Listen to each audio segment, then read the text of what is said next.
Right, people. What's going on? Hey, look what I got, Kenneth. I got a flat donut. Oh, that's real. Well, I got I'll show you a good donut after. As long as you don't show me some of that bad pizza, we'll be all right. Oh man, not anymore. You're killing me, Matt. Already from the start, you're killing me. One's for you, Kenneth. Hey, bro. But welcome in, everybody. Glad to have y'all with us this morning. I was going to shout y'all out here before we get to going here too much and have too many to shout out because it gets to scrolling pretty good sometimes. We got NJ Maniac. Who's that guy? And we got him in the bakery this morning. Woohoo!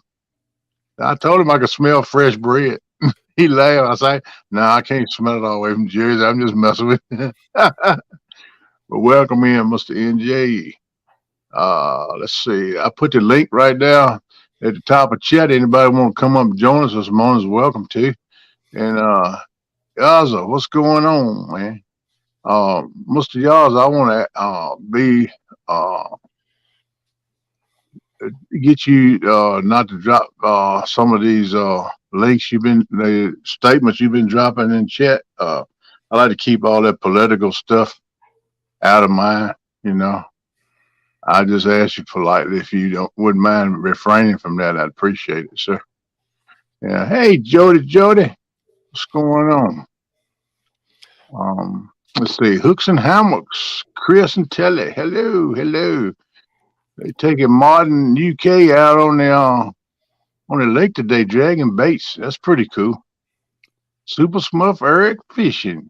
What's up, buddy? How you doing? What's up, Eric? What's up, Hooks? What's up, Yoser? What's up, NJ? I guess I should be saying hello too. Yeah, that's cool.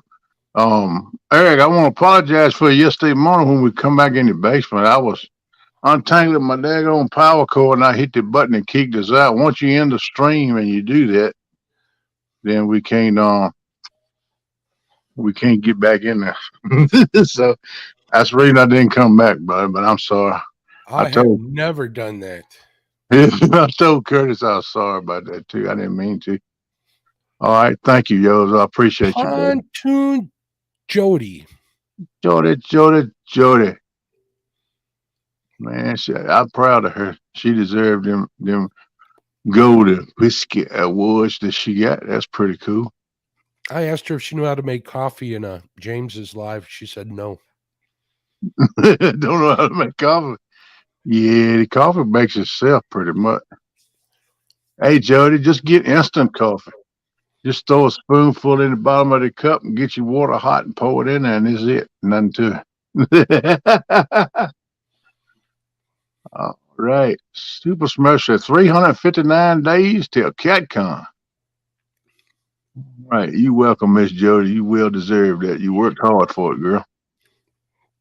Good morning, I think Eric needs to come up with something else to think about because 359 days is a long time to wait. So maybe a countdown like 20 days until I go fishing. Something like that. Yeah, that will work too. I got a countdown. I got 3 days till my the last item on my electronics install gets delivered. So I'm counting down. So 3 days till that, Eric. I heard that, man. Hey, that's Jody says she don't drink coffee. She ain't worried about fixing it. So make coffee for somebody you love, like James. Jesus. Yeah, I mean, you know, especially if we come to visit and fish with you. Good Lord, you better fix us some coffee. I can't function without my coffee. I like coffee. And Tim Molina, if you're listening, thank you for the coffee. I'm drinking some New Mexico coffee Tim Molina gave me right here. Oh, man, cool. Smurf said, nope, going fishing today. Jody says 25 days till I spank the brothers. I hear you're only going up against one brother, Jody. Curtis is just messing. But she told him in chat the other day, said, look, we made the bet and y'all agreed it was both of you when we made the agreement. So it got to be both of you. And then last night, Curtis gave in and said he was just messing with Jody. He wanted Jody to think that. So Jody, shh, don't tell Curtis I told you. Shh. Yeah, but I think she gonna take them both to school. What's up, Augie? How you doing, bud? What's going on, my friend? Welcome in. Man, it tastes good. I didn't have time running no coffee this morning. Yeah, I can't. You know, mine is so hot I can only get like a little sip at a time, so I got to take a lot of little sips. You know what that? Yeah, that's the way I like to do it. It lasts long anyway, because if it cools down, we can drink it pretty good. I'll soak it down too quick. But I need to move these little powdered donuts. They're too darn good. I got to get them out from my reach here. Yeah, I'm gonna remember that too. I will get them. Look at this. Look, somebody else wants to be on the show. Ugh. Look here. Good morning. Look at that. Look how big they're getting. They are getting big. They're growing. Yeah, they are. This one loves me more than anybody, which isn't a lot, but there's a couple. They're beautiful. They're growing. They're gonna be some kind of pretty. They're getting pretty good too, Kenneth. They listen really well. That's good, man. I'm glad. But if somebody told me that these Frenchies are as spastic as these two, I don't think I'd have gotten them. They're little balls of energy. They're like little tornadoes running around the house. I bet so. They love to play in the mud outside too, right? Yeah, they do. I can't wait for this wet weather to get by, man. It's been a nightmare. Yeah. Every time we go out, they want to get muddy, huh? I washed them in a sink each twice. That's 2 dogs. That's four dog washes today. Yeah, that's why they love you so much. You're taking good care of them. You spoil them. That's what you need to do. That's what they're for. Somebody has to take care of them. Heck yeah.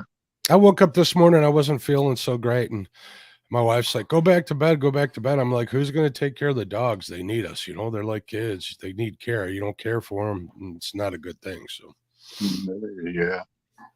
Yeah, they need attention, no doubt. I know this little muskrat we got here, my daughter, me and her done got to be pretty tight. Did you see happen to catch the dachshund that Miss Cindy got, Lyle's wife? No. She got Lyle told me today that it weighed in, I think, 3 pounds, 4 ounces, a little golden dachshund. It's gold, and it's got a little white spot on its forehead. They named it Star. The thing's cuter than wow. That's a good name, too. It's cuter than hooks and hammocks in a chicken nugget video. I hear that. I hadn't seen that. That's all right, though. That's pretty cool. I love it. Little Dachshund, they good, but they got certain things, you know, like any breed of dog. There's certain things that you don't like too much about them, but they're just like pretty loving animals. Our dachshunds, we've had a couple. What we had problems with is they're hard to potty train. Yeah, but it's not impossible, but it is. And other than that, they're pretty good. Ours were never yappers because we didn't have a pair of them. When you get 2 of them together, they turn into little yappy dogs. I heard it now. Look at you! He done come up in there. That's not Eric, is it? Eric's got a fish tank. Yeah. Me. Oh, Aren't you working today? No, I forgot. Yeah, I forgot all about it. I have a doctor's appointment to get my A1C checked today. Oh, well, hopefully those numbers come in good, bud. Hopefully you ain't been messing with the Pop-Tarts too much. Them chocolate covered cherries that I keep messing with. I got to leave them alone. Lord, man, they'll tell on you today. Hey, Brandon, how you doing, Brandon? Brandon's Outdoor Adventures. What's up, buddy? Hey, Chris said that 3 pounds and 4 ounces sounds like bait. Yeah, I'm going to tell Lyle that. I saw that. I snapshotted that, and guy wins a couple of Golden Whisker Awards. Thinks he can use the Godfather's dog for bait. I'm not going to go over good, Chris. I'll have to put you on report. Hey, he got a free trip to CatCon, man. Ain't nothing wrong with that. Oh shoot, I had to pay for it. I'm talking about he went to the casino yesterday and hit. Oh, yeah, that's he does that quite a bit. He popped in live yesterday morning and said, I just want to show you guys something. He showed. I'm like, oh man. He told us he was going. And I bet you won't 30 minutes later, he come up and showed us that. You're lucky dog, you. I'm not going to read that, Chris. That's some Pickle Park. That's the Pickle Park doctor that does that. Yeah. Ah, Eric, I see it. You see that comment, Eric? What? Well, who put in chat? Good luck today, Eric and Curtis. No. Come on down. You behind. Come on down. You know what it is. Oh yeah, I know what it is.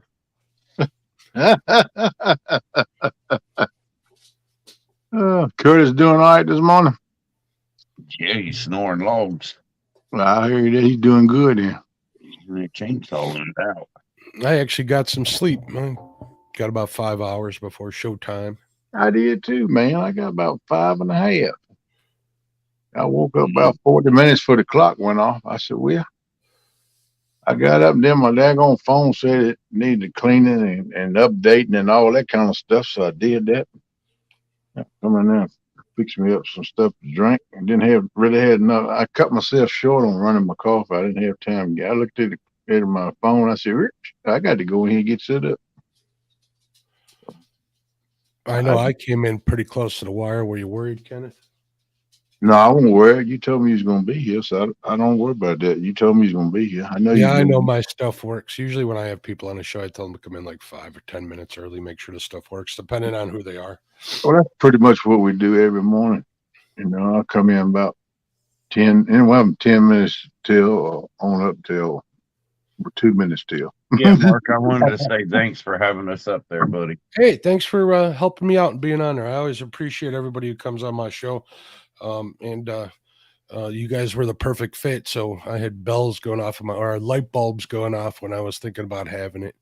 You know, I waited until after I was at CatCon to see who would make good guests, and you guys definitely did. So thanks again, my friend. I appreciate you. Yeah, it was a good show. I enjoyed it. You had a crew up, I'll tell you that.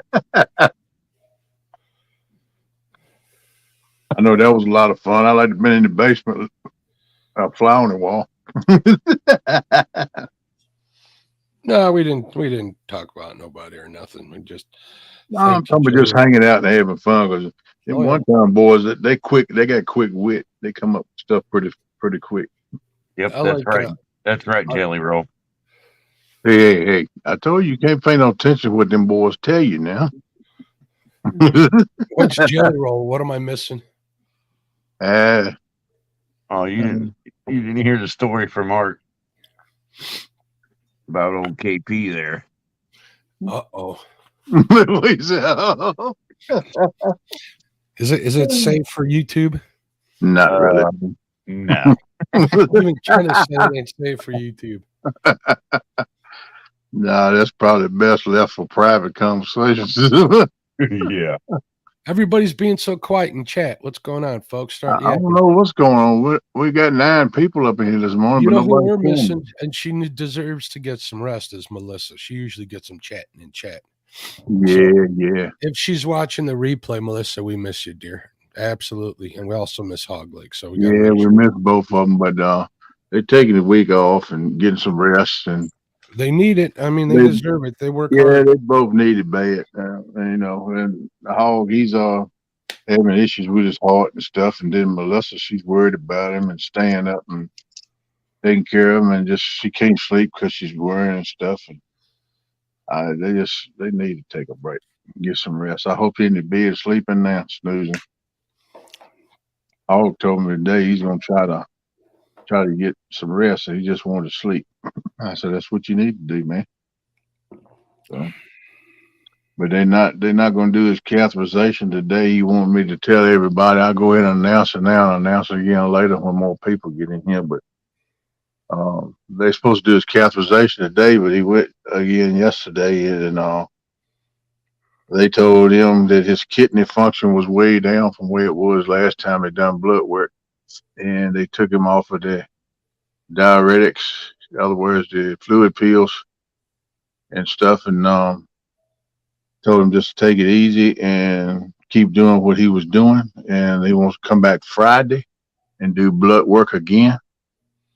And I know what they're thinking. They're thinking if they take him off in meds, because they did the same with me. If they take him off of them meds and give his kidneys a chance to rest, then it may start coming back on their own. That's what they did with me to keep me off of dialysis. And Yeah, nobody wants to go through that. no, that's what I told Hawgleg. I said, man, you don't want that, because they was explaining that to me in the hospital. I said, no, I don't want to do that. If any way I can help it, but they want to see if a kidney function will come back up any. And right now they're scheduling to do the catheterization Monday, if that don't change again. But right now that's what they got set, and he wanted me to pass that on to you all. And he's just gonna take off and get rest. And I'm thinking about the show tomorrow morning. Just won't be one. I'm thinking I'm gonna take the day off.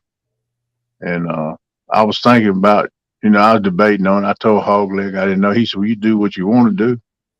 And he said, I know it'd be all right if you want to do it. And he said, no problem. But he said, you decide what you want to do. He said, I ain't trying to tell you what to do. But he said, I'm going to take off. I got to have some rest. I said, yeah, I know you do. So I just decided, I made an executive decision right before the show that I'm just going to take off too. So I support you, boss. And I'm just going to take me a day vacation, and I might get them jigs wet. We're going to see. About time. Yeah, no doubt, man. I tried 2 or 3 times, and the wind blew my hat off my head every time I step out the house. I just don't like fishing because I'm gonna fish with a bobber, put a bob on them, and run about 4 or 5 foot deep, and just ease them along the edges, and then go deep. If I don't get any bites, I take a cork off and jig across the bottom. But I'm gonna find them.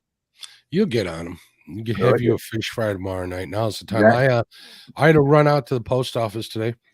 And I swung by my little local lake to check the ice, and the ice is pretty close to about out. So if I can sneak out tomorrow, I might wet a jig too. I don't think I'll catch anything, but this is the time of year I start stopping by there every day until the bite is on. There you go. In the next 2 weeks, it should be pretty hot. Whether or not, I know I'm trying to get away from some of the fishing lives and just work on my content this year. Yeah, but I might bring a tripod in, and if the bite's on, I'll go live for an hour or so. So we'll see. We'll see what happens. Hey, Mr. Tully, what's going on? Mr. Tully 41, what's going on, buddy? Mr. Tully. Yeah, I think I'm gonna try to do some videos. Biggest problem I'm gonna have is editing. I gotta look. I edited one of my shorts, and it still didn't turn out like I wanted. But that's something I got to dive into this year and try to learn something else. I'm trying to learn some new software. Actually, I just started like last week a couple of times, and it's a bear. It's some professional software that I got, that DaVinci. I forget what it's called, but Resolve, and that's a monster program. But I'm taking it one step at a time. So the videos hopefully will get progressively better throughout the year. Every time I do, first thing is I'll try to make a video. Just a plain out regular video with some music and stuff. Then the next one, I'll try to learn something else. And the next video, I'll try to learn something else and just do one thing each time until I figure it out. That's what I did with this other program that I've been using, but I haven't put out as much content as I wanted to with that. I did use it for a bunch of my shorts on TikTok when I was hitting them hard. What was it, like a year ago? And my stuff took off pretty good. I don't know why I stopped. I probably just got bored with it. That's my problem, Kenneth. I get bored easily. Yeah. Well, I get, I hadn't been doing this technology stuff in a little over a year now, and I've learned a lot because I didn't even know how to turn a computer on or anything about a smartphone or nothing when I started this mess. I was like a caveman, but I've learned a lot of stuff, but I got a long ways left to go, but I'm getting there. It just takes me time. And you know what? I don't care what age you are, whether it's your age or my age or Eric's age, you can never stop learning. Try to learn something new every day. That's right. That's what I've always tried to do in my life. But it's interesting, and I'm kind of fascinated with technology now. I didn't want to embrace it, was my biggest problem. I said, oh man, but I see. I woke up one day and I said, you know what? This stuff ain't going nowhere. It's here to stay. This is a way of life now. So I might well embrace it, try to learn it. So I jumped in with both feet. Let's say hello to Keith. What's going on, bud? How you doing? And there's Catfish Fever and Outdoors. What's going on, Lynn? Hello. How you guys doing? Welcome in. But now that you're, in technology, and I'm even trying not to get on social media as much anymore. I'm trying to live more in the real world, to be honest with you. That's kind of what I'm focusing on this year. I'll check Messenger every now and then, like once a day, maybe twice a day in the morning and after. I try to give myself at least 2 hours in the morning before I even look at anything, whether it's news or social media or any of that stuff. I sat back and took a long, hard look at it, and does it make my life better? Not necessarily. It just fills space, you know. Fills the void. Yeah. Yep. That's the whole reason I got into this anyway, because I was laid up with this foot. I was in the bed. I couldn't even get at the bed, and I was ready to go stir crazy, man. I had to find something to do, so I just started getting into this YouTube. I started watching Chris Saddles. That's when he's on the King Cat Tournament Trail. And then I started watching other videos, just got into it, and I said, hey, man, it's pretty cool. So I think I'm going to get into it. But I did it mostly for somewhere to go and something to do to occupy my mind and keep me from going crazy, Cool, Hey, cool catch. cats. He What's says, up, man? if you keep learning new things, it helps stop Alzheimer's. Why you say that? Somebody mentioned that in here? I don't No, not that I see. Hey, Surfer. What's up, brother? Surfer, what's up, buddy? Morning, James. Surfer. Yeah, man. Like I said, I got a whole lot to go, but I'm gonna tell everybody when I first start putting those videos, don't laugh too much, because you like, my Lord, what did he do? But we're gonna start. So we got to start somewhere and try to advance. So just be patient with me. My biggest piece of advice is find your audience, be yourself, be genuine, and they'll come. People will start watching. It's disheartening. I remember when I first started doing, whether it was my show or the few videos that I have out, it's kind of disheartening when you put so much effort into something and nobody watches it. Yeah. You just got to fight through it. Yeah, that's true. You got to stay the course. That's what I always say. Stay the course, grasshopper. But I don't know. I'm kind of excited to. I'll probably just do a highlight videos. I'm not going to sit there and record the whole fishing trip and just sit down with it. I might see a certain scene every now and then. I take a little shot and put in there, but it's just going to be like video clips. I just had an idea for you for TikTok, Kenneth. We'll talk later. For TikTok. We're going to make you the next TikTok superstar. I don't know about that. I don't right now. I don't do nothing with TikTok. I know the one tonners, they getting into it pretty good. And yeah, James, I was being sarcastic, like I forgot what I was talking about. I think I might have screwed that joke up. I'm sorry, bud. Yeah, that's all right. See, you're only meant to win like 2% in this world. The rest of them are all fails, and you learn from them. So take the wins when you get them, and be as humble as you can when you lose and when you win, I guess. Well, people don't understand. That's why you have failures and setbacks, just so you do learn. That gives you your wisdom. It's hard to get these younger generation people to understand that. And they're like Chicken Little. Why is the sky falling? The sky is falling. Hey, that's life. Suck it up, buttercup. It's always going to be there. It's not going to change. It's all in how you deal with it, what kind of mindset and decision you make. That's what, to me, that's what I found out. I mean, everybody's different. Yeah, there you go there, Liam. They already. I still ain't forgot about you, Kenneth. I'm trying to see what I can do about. Oh man, you don't have to do that. Some rod holders. You don't have to do that, brother. I was gonna wait until I went over to Mendota. I was gonna talk to Adam Zimmerman, who usually goes out there and he does cat claw river bank holders. They're pretty nice. But the takedown ones are awesome too. The ones that the cat claw ones are nice because they got a little step in them. So all you do is get it started, then you step on it and it pushes it in the ground. I figured it might be a little easier for you.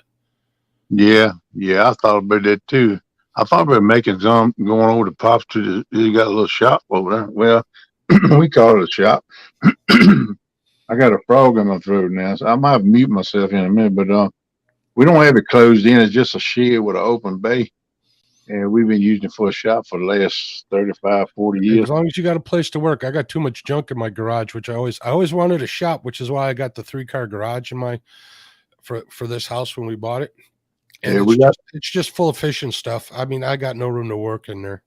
yeah, our table is a sheet of metal laid on top of workhorses, and we got a vise on it. We got cutting torch, acetylene torch, and an electric welder. So I got the basic utensils to work. I thought about going over. I thought about making me a boat anchor and making me rod holders. But you go looking at the price of them and the price of metal. If you have to go buy the metal to make this stuff, you're better off just to buy the product already made. Well, reach out to people they might have some scrap laying around or something. Yeah, we got some, but it's some of the things I want to make. I don't have exactly what I want. You can always make a post on Facebook too. Say, hey, if anybody has any scrap, I'm looking for X, Y, and Z, and maybe somebody will send you that stuff. I mean, if you're not looking for real long pieces of like, a rolled metal or something, then I'm sure somebody would be nice enough to send it to you. I'm sitting here thinking myself if I got anything to send you, but I don't have a welder, so I got no reason to hold on to any of that stuff. But I found out too. You can go to the junkyard, the scrap yard. They sell metal too, but it's like metal scraps and stuff. But you can look through it, weed through it, and pick out what you want, and then go up and pay them for it. And it's cheaper than what you can buy it original for. So I thought about doing that idea once I get to getting around a little better. I have a dear friend that I worked with for a bunch of years. And unfortunately, she's got MS, but she's still doing pretty good. She got married, and her father owned a bunch of recycling centers. And for their wedding gift, he gave one of them to her and her husband, her now husband. So I haven't talked to her in a while. I should talk to her about some light, see if she has any.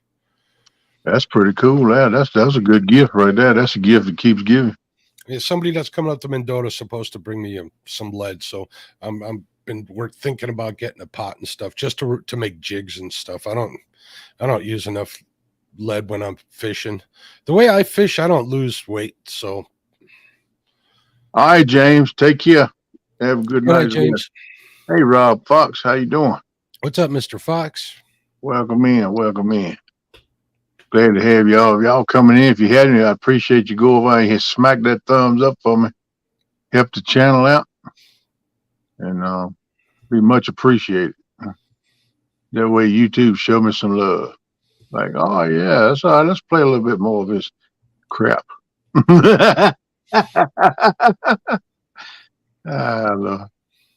Yeah, but I don't know. I got to try to go. Well, I tell you what I need to do is before I really go fishing is I need to get everything right with my rods. I got some more rods I need to do. I need to make me some more leaders and get all my leaders in stock and put up like I want them and get them ready to go. And then I need to go out there and pull my boat out the shed. And because the shop I had it in, they pulled the fuel tank out, cleaned the fuel tank out, put it back in. It's nice and clean. But when they was running it and messing with it, they just undone the gas line and stuck it down a thing of gas, which I'm glad they did instead of putting it back in the tank because it'd be sitting there getting old, right?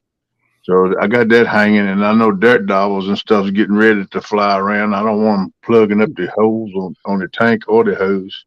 Just get you some golf tees or something, put them in there, or put a bolt in there in the holes, and I was just gonna wrap it up with tape. So, that'll work too. Electrical tape. Yeah, I was just gonna. I need to get that out. I have everything on my desk, Kenneth. Oh yeah, there you go, man. You ready for business?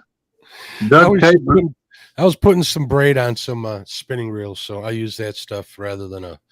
Right, when you put it right on the spool, put it around and wrap it around in one loop. I just put a little piece like an inch long, just enough to keep it in place. Yeah, that helps a lot. I do it too. Hey, look, Jody woke up. Jody, yeah, she was in here. She said she didn't drink coffee, Ramon. I know. She just probably dozed off. Oh, she come back around is what you're saying. Okay. I got you. Miss Jody. See, what is this? This is Wednesday morning. Miss Jody didn't get her layoff. She's at work, so she won't be able. She's gonna still do her Friday night stuff, I know, but she won't get to fishing it during the day. I'm gonna kind of miss that because I was kind of excited, but Jody's going on a fishing tour. Woo woo! I'm not trying to rub it in, Jody. Really, I am. But I'm glad you got to keep your job, though. So, are you going to Tennessee? I'm working on it, man. I can't say 100% sure right now. If I can get enough money for gas to get down there and get back, yeah, I'm gonna go. Yeah, I'm still on the fence with it. We'll see what happens. That's the main hold up. And my daughter, she's supposed to be working it out with work and see if she can get off to go. She's gonna work with them to rechange the schedule around and stuff. See if she can go. And if not, then I'll probably just take off by myself if I can get the gas money together. Just drive my pickup, I guess. I just hope it makes it there and back where they have me in it, which it shouldn't. I done pretty much kept everything up on it. But You know, I was I always have this running in two windows. I got StreamYard in the one, and I got the actual feed on my other computer. That's how come you always see me looking over. And I went into your channel, and I just noticed you got a walkthrough for your boat. I got to go back and watch that after the show. I didn't realize you had that. I was asking you all sorts of questions about what you had. A couple of times I remember asking you, and I'm like, oh man, I could have just went on his channel and checked it. So if you want just a little short. If you want to see Kenneth's boat that he's talked about, make sure you go back after the show and check it out on there. He's going to take us for a tour of that Joker. Yeah, it's short. You got a name for that boat? No, I was going to name it Ripping Lips, but then Ripping Lips Tackle come out. So I said, well, I don't want to do that because that might be some infringement there. So I think you should name it the Knucklehead. Yeah, I was thinking about doing that. I thought about that name too. I thought about several names, but I never really put a name on them. I just call them a girl. Just call it Jelly Roll. What's up, Emily? Hey, Emily. On Emily. But yeah, I need to get that out, and I need to charge a battery up on it. I'm sure the battery's still decent, but I know it's been pulled down, so I need to charge it up, and I might get me a can of gas and put the water thing on it and see if it'll run, see what's up with it, going on with it, and give me some place to start. Yeah, you gotta start someplace, man. Yeah, and I think I can do that right now. I think I'm good enough to do that. And old Billy Cold Creek out there in West Virginia, he told me he'd fix it if I get it to him. You need to work on getting that done. Yeah, I told him I was going to make a run out there. He told me as long as I'm there, that he orders his parts from somewhere over on the West Coast, but he can get parts cheap, man. He's hooked up with some guy. I don't know how he is, but it blew my mind when he's telling me parts. I said, man, I can't believe it's that cheap. And now if the prices I done got around here, he said, well, that's why I do it. He said, that's the only way I can make any money, because he said, I don't try to burn nobody. And he said he'd been doing this stuff for 7 years, working on boats and stuff. So, and he told me to come out there, he'd give me a room to stay and give me meals to eat while he fixed it. So you can't beat that, man. Jody says, call it the sugar booger.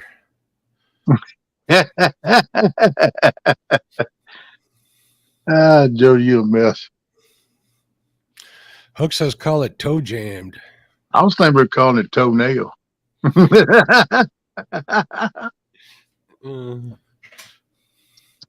Easy, Chris. Get on the side. Send me your feet pics.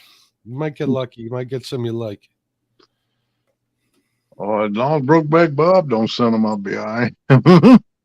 Man, he got phew. Anybody seen Bob around? No, but he's most time looking and lurking. He come in last week on night and chatted. I hope you're feeling good. Yeah, me too. He said he hadn't started working on his boat yet either. He needs to get out now and work on his. I'm going to start tomorrow. I got to get my fishing license tomorrow too. Jody reminded us of that because ours expire on April 1st, but they start selling them on March 1st. So I'm going to get that, but I'm torn if I'm going to get a trout stamp or a salmon stamp this year. I don't think so. I can always add them on later. Yeah. They're not bad. They're only $12.50 here. I got to get my Wisconsin one too. And if I got plans to go to Missouri. If I go to Tennessee, I got to get a 3-day one there. So Yeah, I got to get a 3-day one to go out there too. everything costs money. That's the thing. Well, yeah, you can do anything you want to as long as you got the wallet to do it. You know, you got that folding money. Yeah, I don't. I ain't even gonna lie. Hey, I don't either. I don't have that Jody money where I can drive 2 hours every week to fish. And I'm not as lucky as some people I know go to the casino and drop a couple bucks and come out with a couple grand. I can't do that. I don't ever have any luck. Now he won't have to sell them Golden Whisker Awards. Yeah. It's a good thing. You got to keep him from getting that frying pan from Telly. Ding. It tickled me in that video. You let the cat come sting. Kenneth's got a question that I want to address. He says, all right, question. Do you think it's the rattles or just because demon dragons keep the bait off the bottom? I think keeping the bait off the bottom puts it in the strike zone. And if you can get them to hit and it rattles, especially in a lake, it might get their attention and get them to come back a second time if they miss. That's just me. Freddie had some big jumbo rattles with rubber beads in them that thumped. I think those would work, but they got to thump. They can't just sit there and float. They're not going to rattle unless something either hits it or there's current that's moving it. Either current moving it or dragging it or something like that to make it rattle. Yeah. Yep. You know what? Justin Johnson over at Kayak Catfishing has been putting out videos the last 3 videos where he's been using artificials for catfish, and that's something that I've done quite a bit of. I use blade baits though, and I think the blade baits and crankbaits, I think those rattles because you're using you're jerking them pretty hard. I know someone's gonna cut that out, but you're ripping those baits off the bottom. You get them right in the strike zone and they'll hit them. I think that has something to do with it, but you're actually physically making those things rattle.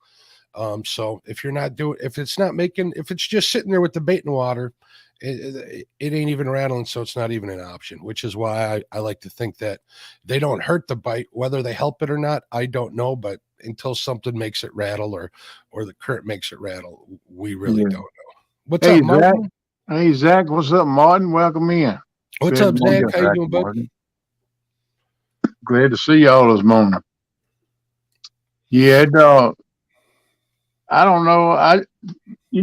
My opinion on it, I've told it before, as far as the demon dragons or big rattles like that. I think a lot of times, people say, man, why didn't it hook up? I don't understand. I think a lot of times they go for the rattle instead of the bait, the fish. I've had that happen too. And Doc Lang did a video on like the very first CatCon, maybe the second one, where he put a hook on him, put an actual hook on the third eye of the demon dragon or the spook. They're actually spooks because there's so many brands of them nowadays. Exactly what it is, right? And he says that it worked, and I tried to do it, and all I got out of it was a lot of mess. They'd always tied up on it, and when I did catch a fish, it would break it off or break that demon dragon to pull that eye out. So yeah, it is what it is. So I don't do that too much. I don't, I've had a lot of places come to me and say, hey, we want to send you some of these spooks. Just give us this or tell people where you got it in your videos or in your lives. And I'm like, you know what? I really don't use them, Kenneth. I don't either. I use them in the fall. I always have one rod with them on, maybe just to pick up that odd fish that's eating a little higher in the water column. And remember, I'm fishing shallow water around here, so it is what it is. But I don't use them that much. I won't accept, support or something from a company that I don't use or don't have a lot of experience from. But that's just me. Well, that'll get you at your comfort game and what you're confident in if you're using something the way you don't normally use. Yeah. It does me anyway. But I don't use them spooks. Never have, but I use them little line rattles, I call them, where the line goes through the middle. I put 1 or 2 of those on there. On occasions, I use what's called a knocker rig. You know what a knocker rig is? Yeah. Well, I'll use a knocker rig, which if you guys are in chat and you don't know what it is, it's when you got a hook on a leader and you got the weight like a egg sinker right above it. Reason for that is when you're fishing a heavy cover, that weight, you can bounce your line when you get caught up, and that weight will fall and sometimes knock the hook loose, so like timber and sticks and logs and stuff, right? But I'm always worried that sinker's gonna mess up the bite, so I'll use not just beads, I'll use those rattles as spacers between the hook and the weight. Yeah, just give it a little bit of room for error.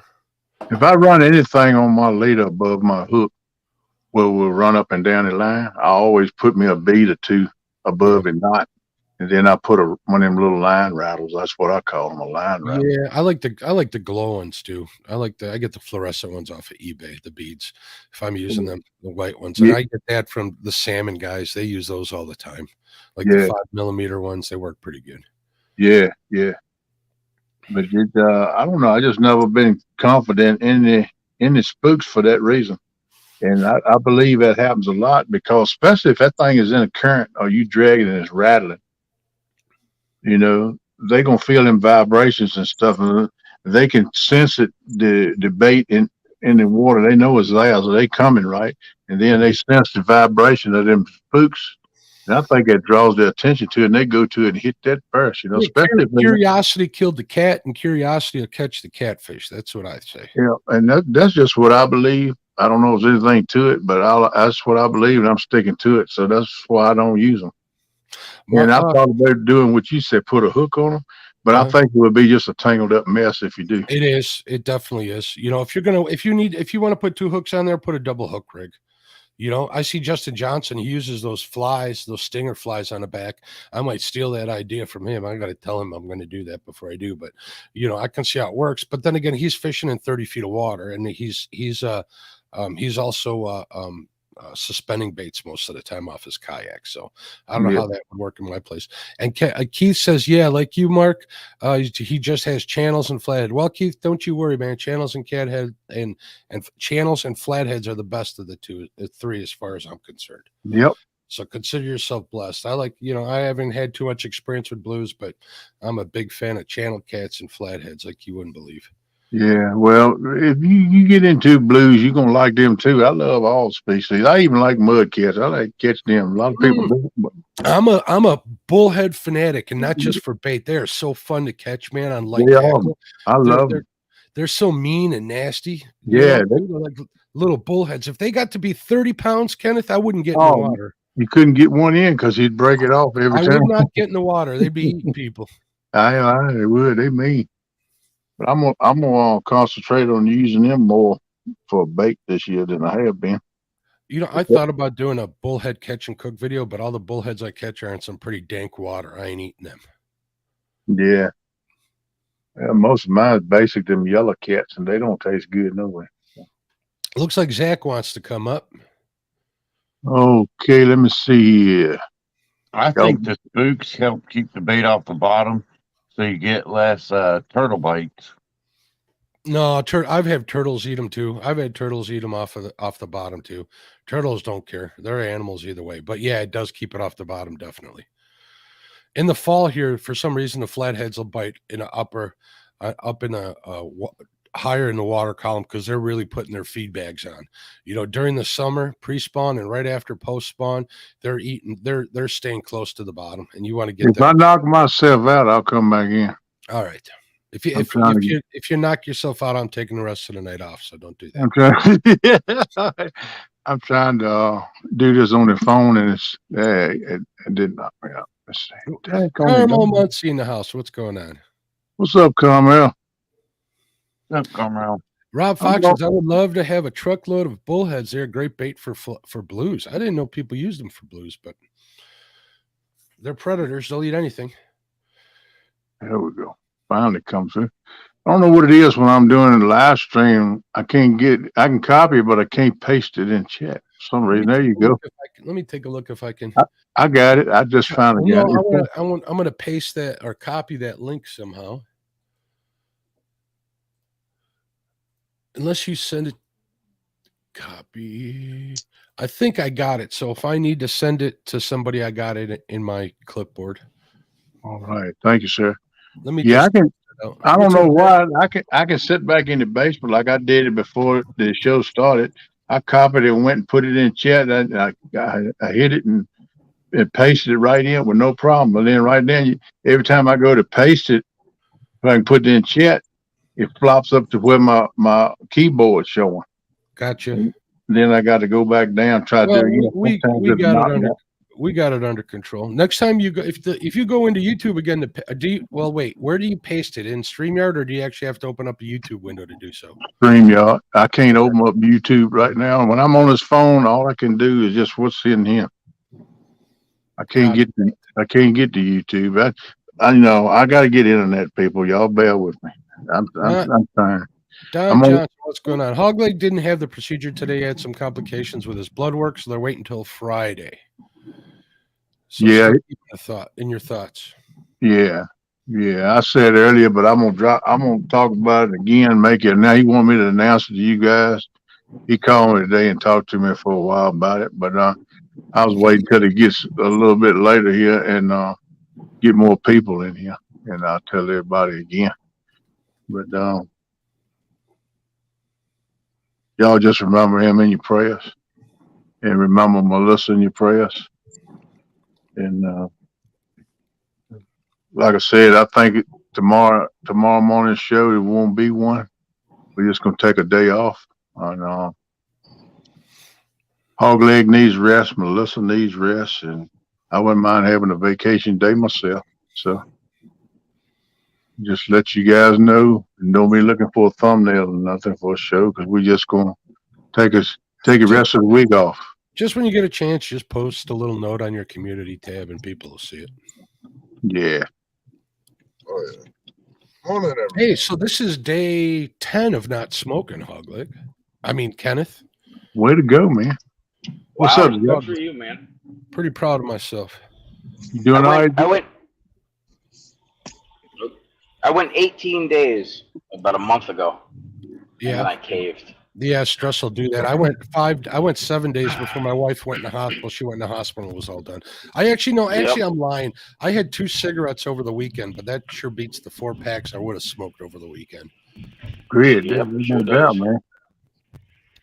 Yeah, Keith, those floats, those peg floats work good. Just get different size ones. Get like this from anywhere from a small to a large. You can float different size baits. Oh yeah, I use them floats now. I like them big oval floats. I bought 100 of them. Like, I don't know, 2 years ago, I got 100 of them for $18, Kenneth, off of YouTube. And then Hagen Grubbs put out that video where he was using them, and they shot up. I think they're like $40-some for a bag now. Wow. Yeah, I like them. They're pretty bullion, you know. What's going on, Zach? Well, it's sometimes the peg floats are more how do you pronounce it? Buoyant. There you go. Buoyant than demon dragons.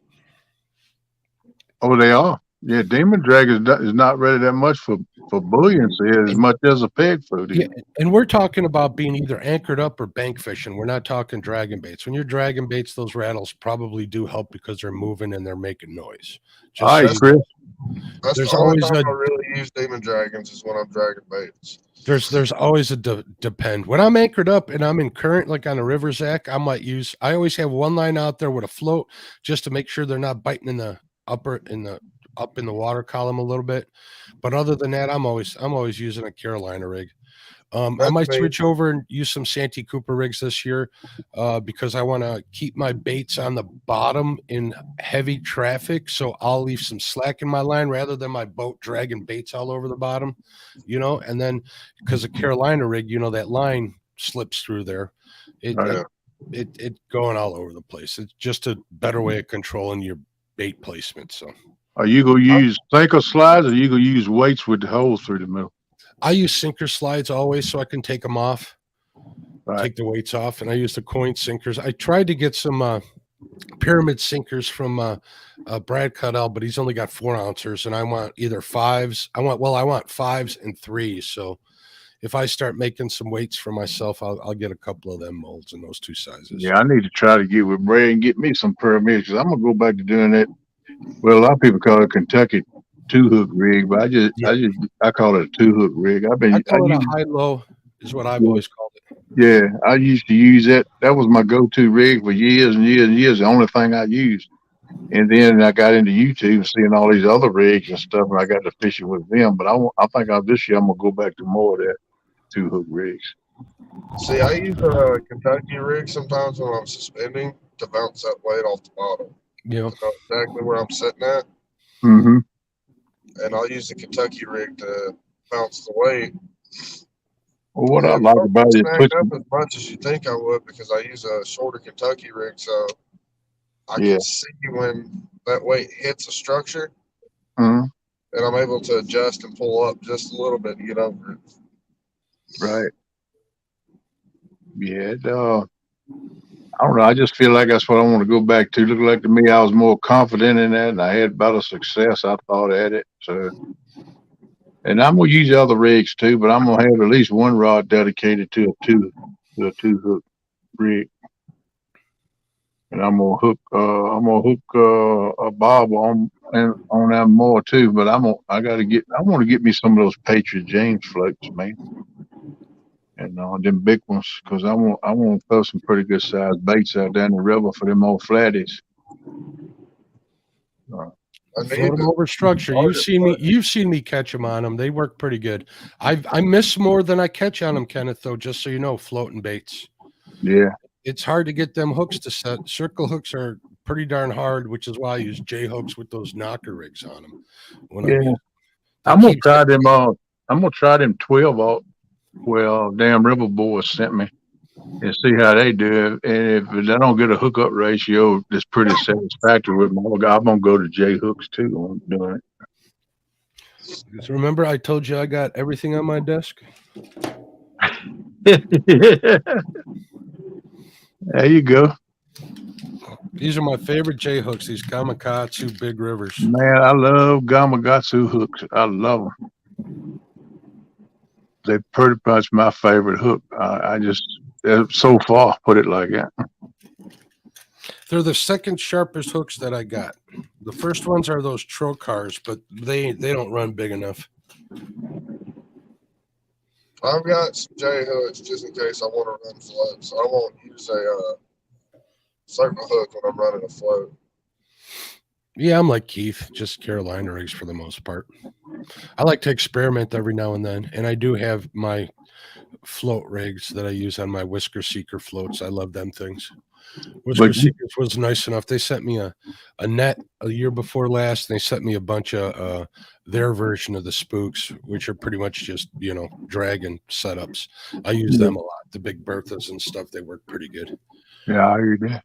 They have little propellers in the front of them, metal ones, and they don't really turn as much as they cause a little turbulence in the water. And that's what that used to be, is a top water lure anyway, with propeller on the front and the back and treble hooks on each end and the middle.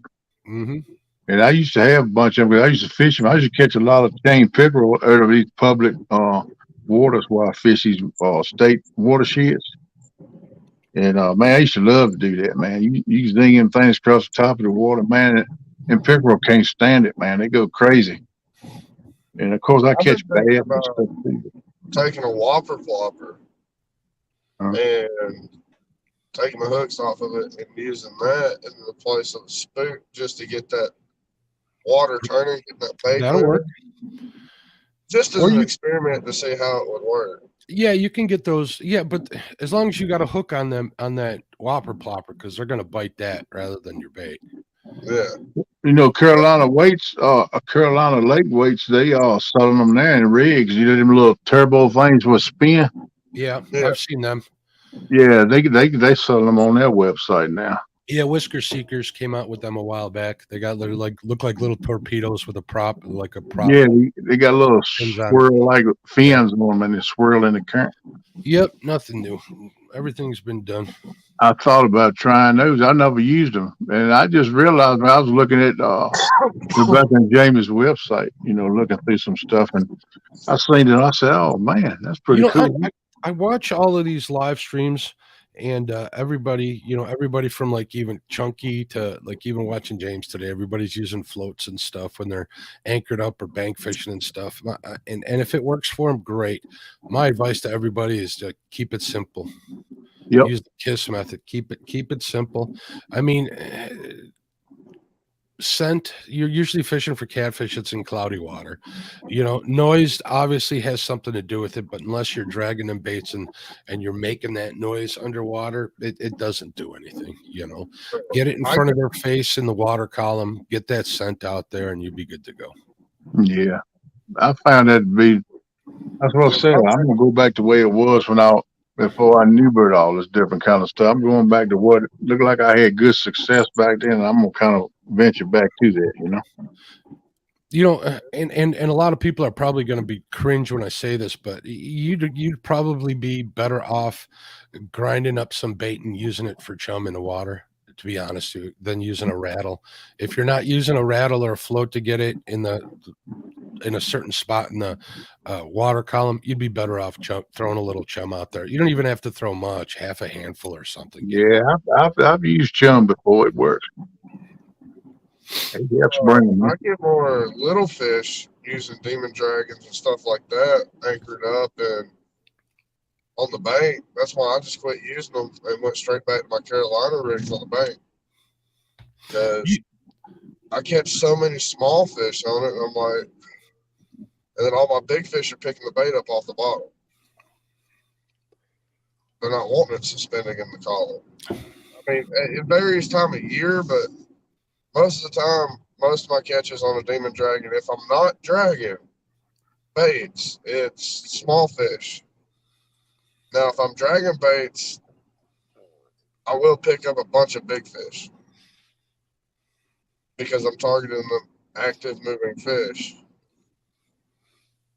Well, you drag until you're moving around a whole lot more, so your chances go up right there, running into more fish too. So.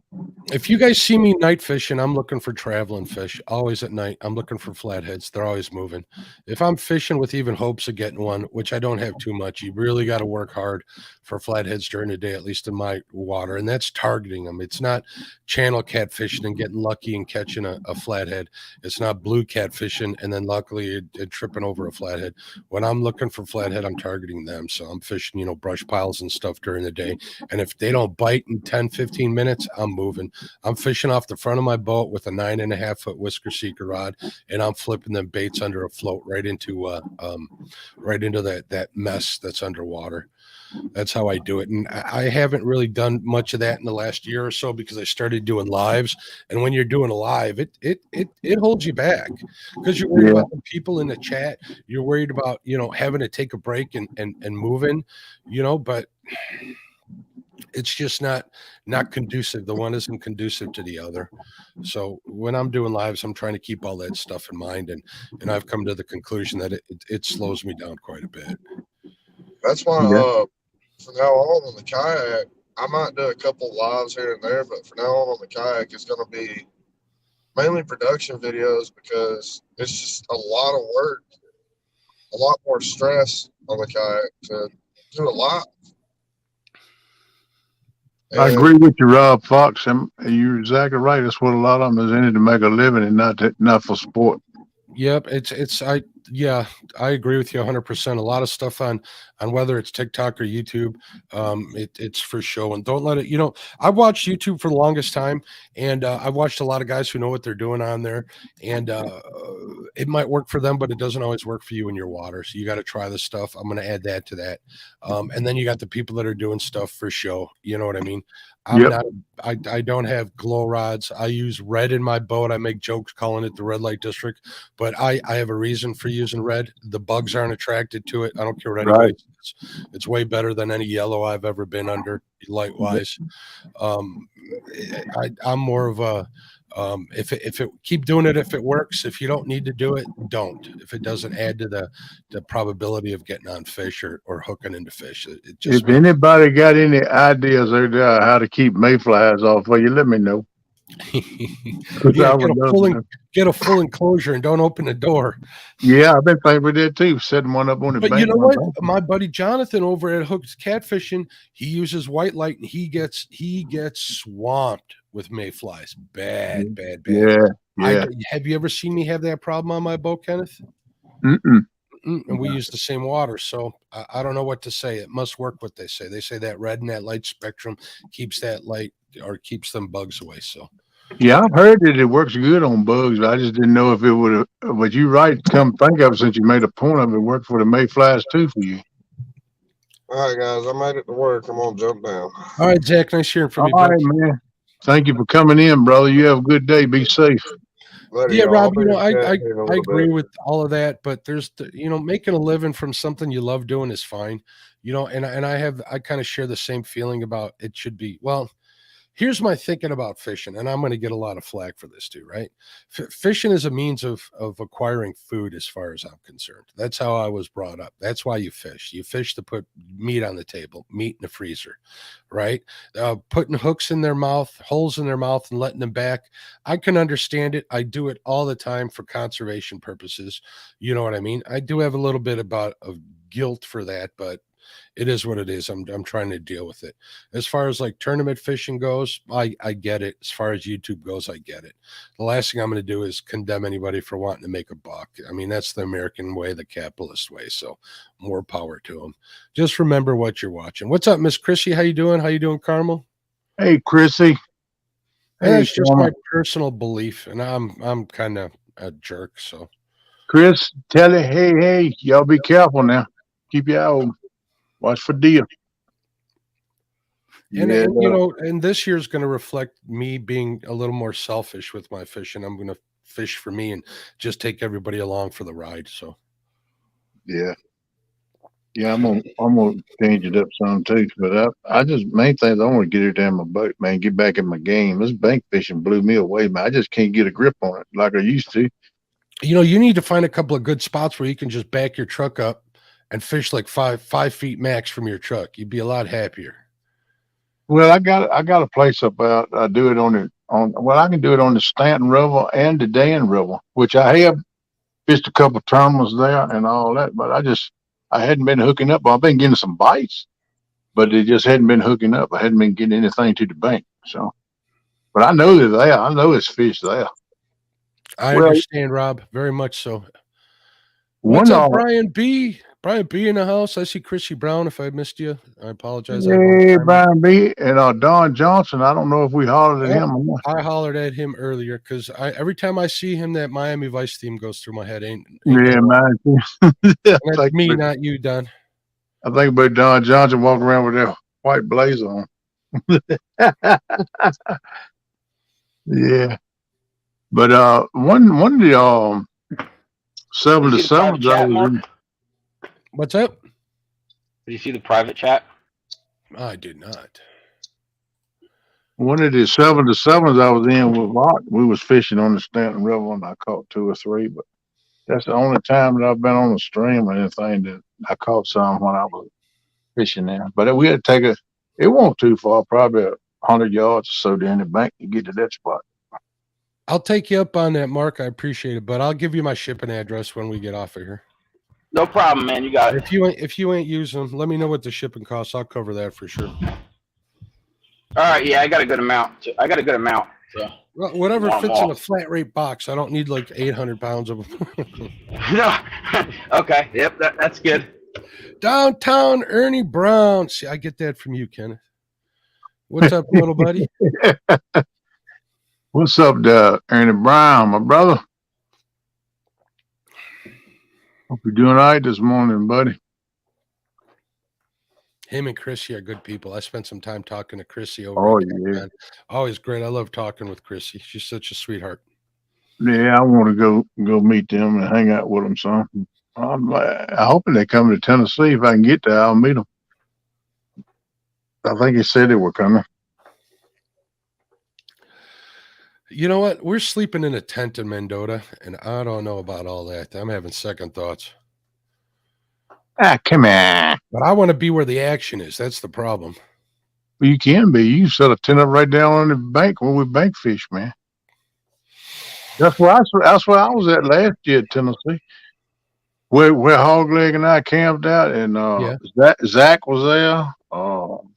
Dominique and his wife, Big Skip, Pontoon Jody, all of us had tents set up down there. And that's what Darryl rented for people to bank fish. There's plenty of room to pop a tent there. Yeah, I hear Jody kept everybody awake with their snoring.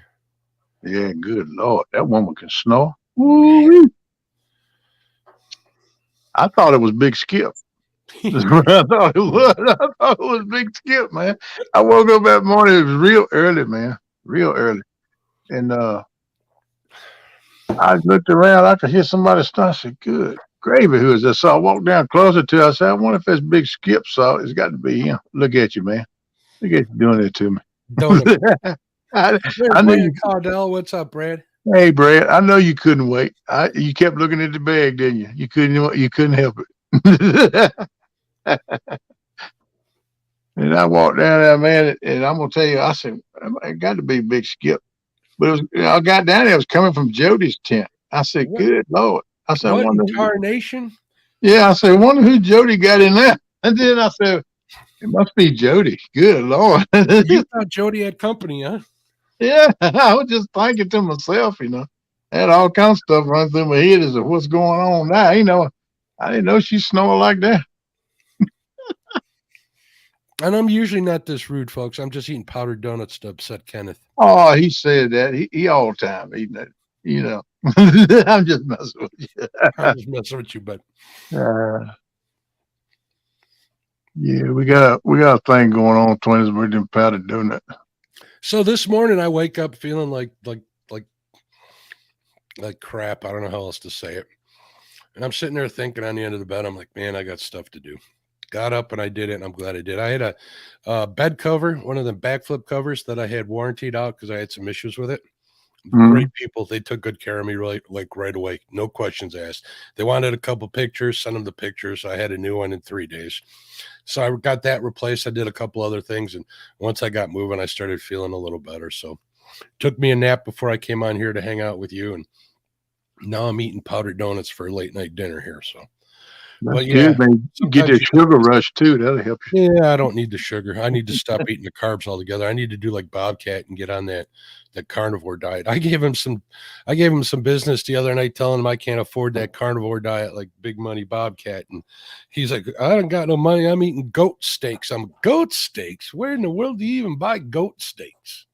I don't know, certain communities that's higher than beef. Mm-hmm. No doubt, man. A lot of Middle Eastern communities and stuff. We got a pretty big one here in the city. So I guess if I went down there to get it, but I ain't driving 40 miles to get in there. I love eating sheep, man. I love lamb and sheep. That's good eating too. But you talking about high? Good Lord, man. We get lamb chops at this one restaurant over here, and I never liked lamb until I had it there. Oh my goodness, is it good? Yeah, it's all in how you prepare it, but it's some kind of good. I love to eat lamb, old mutton, I call it. Yeah, I either get the lamb chops there or I get the I told you the grits with pork belly or it's grits with cheddar grits with pork belly and Cajun shrimp. Oh my God, it's called Redneck Surf and Turf. Holy Toledo. That's some good stuff, Kenneth. I bet it is, man. That sounds good. Yeah, it does. Dead Sea Pirates in the house. What's going on, bud? What's up, Dead Sea? How's it going, buddy? Hello, Emily. You still at CatCon, Martin? Now, I think he's still in the States, though. He's supposed to be going with Chris and Telly dragging baits this morning, I think. Yeah, I think Chris is on his way to go pick him up, he said. Yeah. I think they're going live after. What time do you end this show? 8 o'clock. That's 7 o'clock my time. Yeah, I think they're going live afterwards. So, yeah, I got to get myself ready quickly after the show. Pop's supposed to be coming pick me up. He wants me to help him get one of his pickups to the shop. He want to do some work on it, so he want to know if I'd help him play taxi and get it in. I said, man, you know better than ask that. And he said, well, I'll be there around 9 o'clock to get you. We'll get it done. I said, sounds good, bud. So, he says number one meat eaten in the world. They're easy to raise, so I imagine that to be true. Yeah, a lot of people raise goats, and goat eat anything. Briars, tin cans, license plate. It don't matter. A goat will eat it, man. We got some. My brother-in-law has a cousin that we're kind of close with. They come to the holidays and stuff. Dawn, they bought a house because her husband got transferred in Georgia, right outside of Atlanta, and I'm seeing pictures of Facebook. They're raising goats. I'm like, what in tarnation? She was like city girl extreme, and now she's living in the country with goats. I heard that. I'm like, what in yuppie heaven is going on down there? Yeah, I think about getting back more to my old farm country roots too. I think about it. They're Yeah. good people though. Her son's a Navy SEAL. He's giving everything he's got to to country, and they're good people. So I give them a hard time, but they know I adore them. Oh They got yeah, the cutest little goats running around their property. man, I love them goats with them fainting goats. Man, I laugh at them things. They're a trip. If you yell hard enough at Chad, he faints.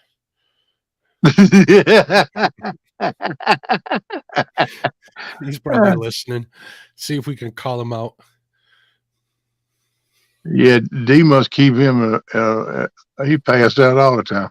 Get him straight, D. Scare him to death.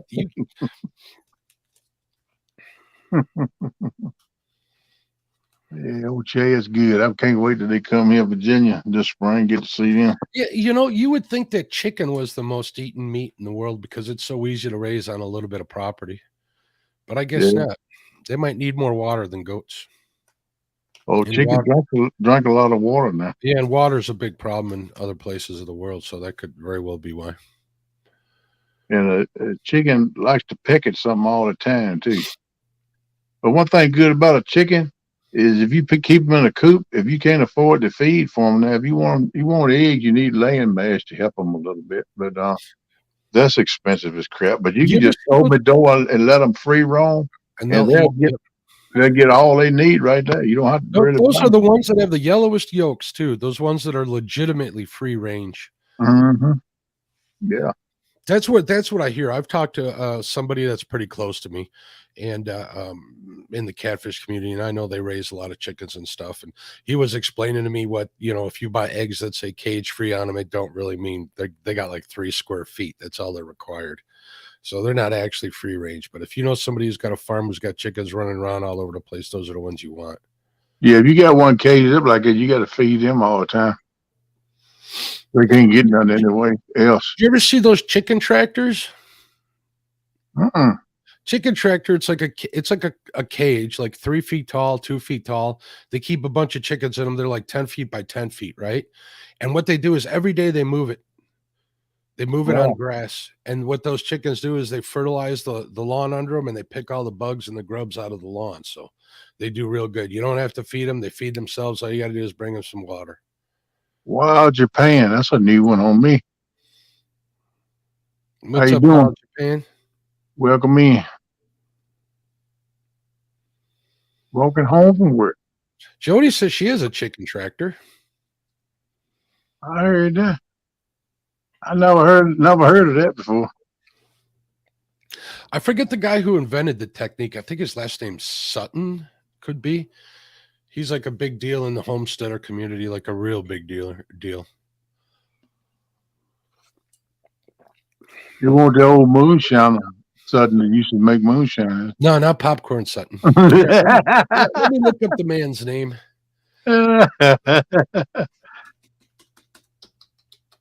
I thought there'd be some good chickens. He done fed them that mash.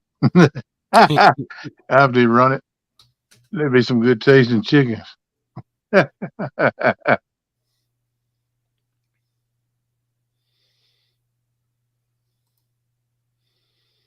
Joel Salatin. Joel, Joel Salatin. He's the guy. He's a pretty big deal. Oh, okay. Okay. Fishing for Whiskers. Good morning, Rhonda. Hello, Rhonda. Hello. Welcome in.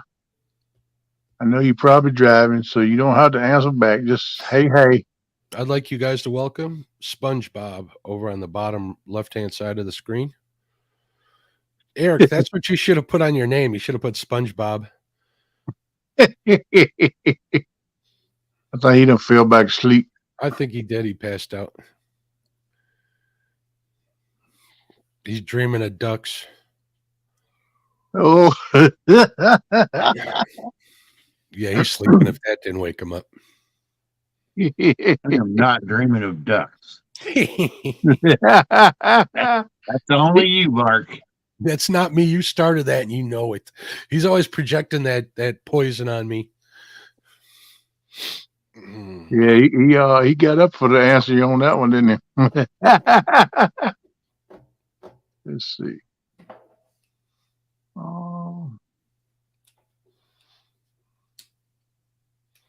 I'm gonna do a little advertising here, and I'm not gonna do it in any specific order. I'm just gonna pop them up there and talk about them as we go. I'm just gonna sit here and look pretty. And let me see. I'll start at the bottom and work my way up. All right, let's start with this one. On Mondays, we got Catfish Weekly with Mr. Lyle Stokes, Chad Fields, and Josh Dunnigan. It's on 8 p.m. It's a good show. They always have a lot of good information. They talk about a lot of things on there about the catfishing community and other things. And it's a good show, so tune in. And then after that, on Monday nights, you got my sidekick here with me tonight doing his podcast. He always has good guests there, except for last week. I don't know. It went to the circus last week. No, I'm just kidding. Handsome devil right there. Let me tell you. No, he had some good guys up there last week. I know they had a blast. So go check him out. He's always a good show. Always. Then Wednesday nights, which would be tonight at 8 o'clock, we got Palmetto Cats. You all know him. If you're in a catfish community or family, I call it, you know Mr. Kill. And he's the one who hosted the Golden Whisker Wars, in case there's anybody in here that don't know that. And if you didn't see that, then where you at? But check him out. He always has a good show. He took Patriot James' place on Wednesday night. Not only did he host it, he thought of it and executed all that. And it's a job that is probably not as thankful as you would think. It's probably Yep. That was all Kevin's doings right there, no doubt. And he had a little bit of help, but still, it ain't an easy job. Yep. And then on Thursday nights at 8 o'clock, we got the bait shop. I'm talking about the bait shop. We got Chad and Pontoon Freddy that does that show. And I think they got Brian B sitting in, and we need to try to get a new thumbnail of Mo Chadley. It's always refreshing to see Brian on there. Oh, yeah. Yeah. I just don't understand why he is so much bigger than his hat, you know. He's got a lot of smarts under that hat. Hey, okay, we go with that if you want to. I'm just messing with you, Brian. Brian's a good guy. It was good meeting him at CatCon, that's for sure. Yeah, I want to meet him too. I wish I could have talked to him a little more. Yeah, I was hoping to meet them when they come down here to the tournament the other week, but I didn't make it out. And I was going to meet him and Hayes and Snatcher and all of them. Not Snatcher, but Ernie the Hog Snatcher. Yeah, good people. Jazz, good people. Yep. Met DC Metro, good people. Oh my goodness, look at that! Look at them two handsome men. Look at this set of bookends. My brother Lyle right there. After the bait shop on Thursdays, we got Panfish Nation, and them two guys right there. They're always fun to watch. They always. That was us after 3 days of Mendota. We look a little tired there. You have to forgive us. This year we'll get a better picture on day one. I think it's a pretty good picture, you guys, man. I think it's all right. But check them out. They always have a good show. And I cut in right behind there's like one of my prime flathead spots that I ain't showing you people on a live stream yet. Right Ooh, there. Okay. I might pay more attention to what's going on. No, I just messed me. You don't have to worry about me fishing your waters too much. No, you're always invited. Then Thursday nights, Miss Jody moved to Friday. And this guy right here filled the slot, Mr. Dustin, Team Snagging Whiskers, and Sean. Got to meet Dustin this weekend too. Very cool dude. Yeah, Dustin's a good guy. Him and two stands, and they've been out for me to come up and fish with him on the James, which we're gonna try to make that happen sometime this year. But his show is from 10 to midnight, and tune in and check him out. And that's a good show. Let's see. On Friday mornings, at 8:05 Central Time. We got Double Hook Angling as a show. He's tying some jigs and stuff. And I still see, just that Mayflower on that coffee cup is the only thing I see when I see the thumbnail. I'm like, I hate a Mayflower with a passion. But check him out. Yeah, it's a good show too. All these shows are good. I mean, I keep saying it, but they are. They're all good shows. And then you got on Fridays at 6 o'clock Central Time. You got Let's Keep It Real with Sharina. She, I call her. So you take S-H-I, the first of her name. She, that's why I call her that. And then Thomas, Laughing Cat, Fishing. And they got a good show. They got a lot of good things coming up, which I think I'm going to alliterate on that here in just a minute. Let's see. Then on Friday nights, you got Miss Pontoon Jody. That's her new slot. She goes from 8 to midnight Eastern time. And right now, she's not doing the challenges, which she might kick it back in gear here before long. But right now, you can still come up and fish with her and hang out with her. And she might get the challenge, the Flathead challenge and stuff going later on. We'll see. But come join her in chat. She'd like people come up on panel too and come fish with her. Yeah, all you got to do is get in touch with her. She'll shoot you a link and you can join her for fishing. So best looking hat in the business right there, gotta say. Yeah, no doubt, looking sharp. And then we got Friday Night Live with Mr. John and Lydia. No, that ain't them, is it? Who is that? It is. It's Lindia. I thought it was. I couldn't. Yeah, I see Lydia now. Lindia. She gets mad when you call her Linda. Yeah, I meant Lydia. That's most of the time what I try to call her. But I went in his Friday Night Live last Friday. I had a ball, man. It was a good time. They welcomed me with open arms. And were you on the show or were you just in chat? No, I was just in chat. But John and Lydia, they hollered at me, talked with me. They promoted my show in the Boars Nest and talked about us to some of their friends and all their friends that were in chat. They were saying howdy and welcome me in. I felt real welcome. They're good people. So y'all need to go check them out. And I think 8 o'clock Eastern time on Friday night. So I think you need to check them out. That's a good show. Yeah, he's having plans to have me up there, so I'm looking forward to that. Cool. And thank you, Brad. I appreciate it, bud. This is from the Weekend Angler. I might do that, believe it or not. What's that? The bass tournament that Uncle Josh is having. Yeah, okay. Yeah, that's going to be a good thing going on right there. And it's on March the 18th, which we got a couple tournaments going on at that time. I'll talk about the other one next. I think it's next. It's going to be Saturday, March the 18th and Sunday, March the 19th. I can't read all them small writing. I'm sorry. He says bass weighing 11 pounds or greater are counted towards total weight. Tournament consists of 3 2-hour periods. At the end of the first and second periods, the two anglers with the least weight are eliminated, leaving only the top 4 anglers in the third period. All right. So y'all get with Josh, the Weekend Angler. If you want to get into that, donate anything to that and get in touch with him, and he will hook you up. Now I'm trying to get this thing to scroll. There you go. All right. Then the next one is March the 18th is Sharina. And I think Jarrell's helping her with that. It's largemouth, smallmouth, and spotted bass only. The most fish wins. And whoever catches the biggest fish gets a prize. And it's got to be public waters. And it's only artificial, no live baits, no private ponds, lakes. And all fish must be released back into the water. And get in touch with Sharina or Jarrell. And I'm sure they probably got something posted on their About page, the description in their channels.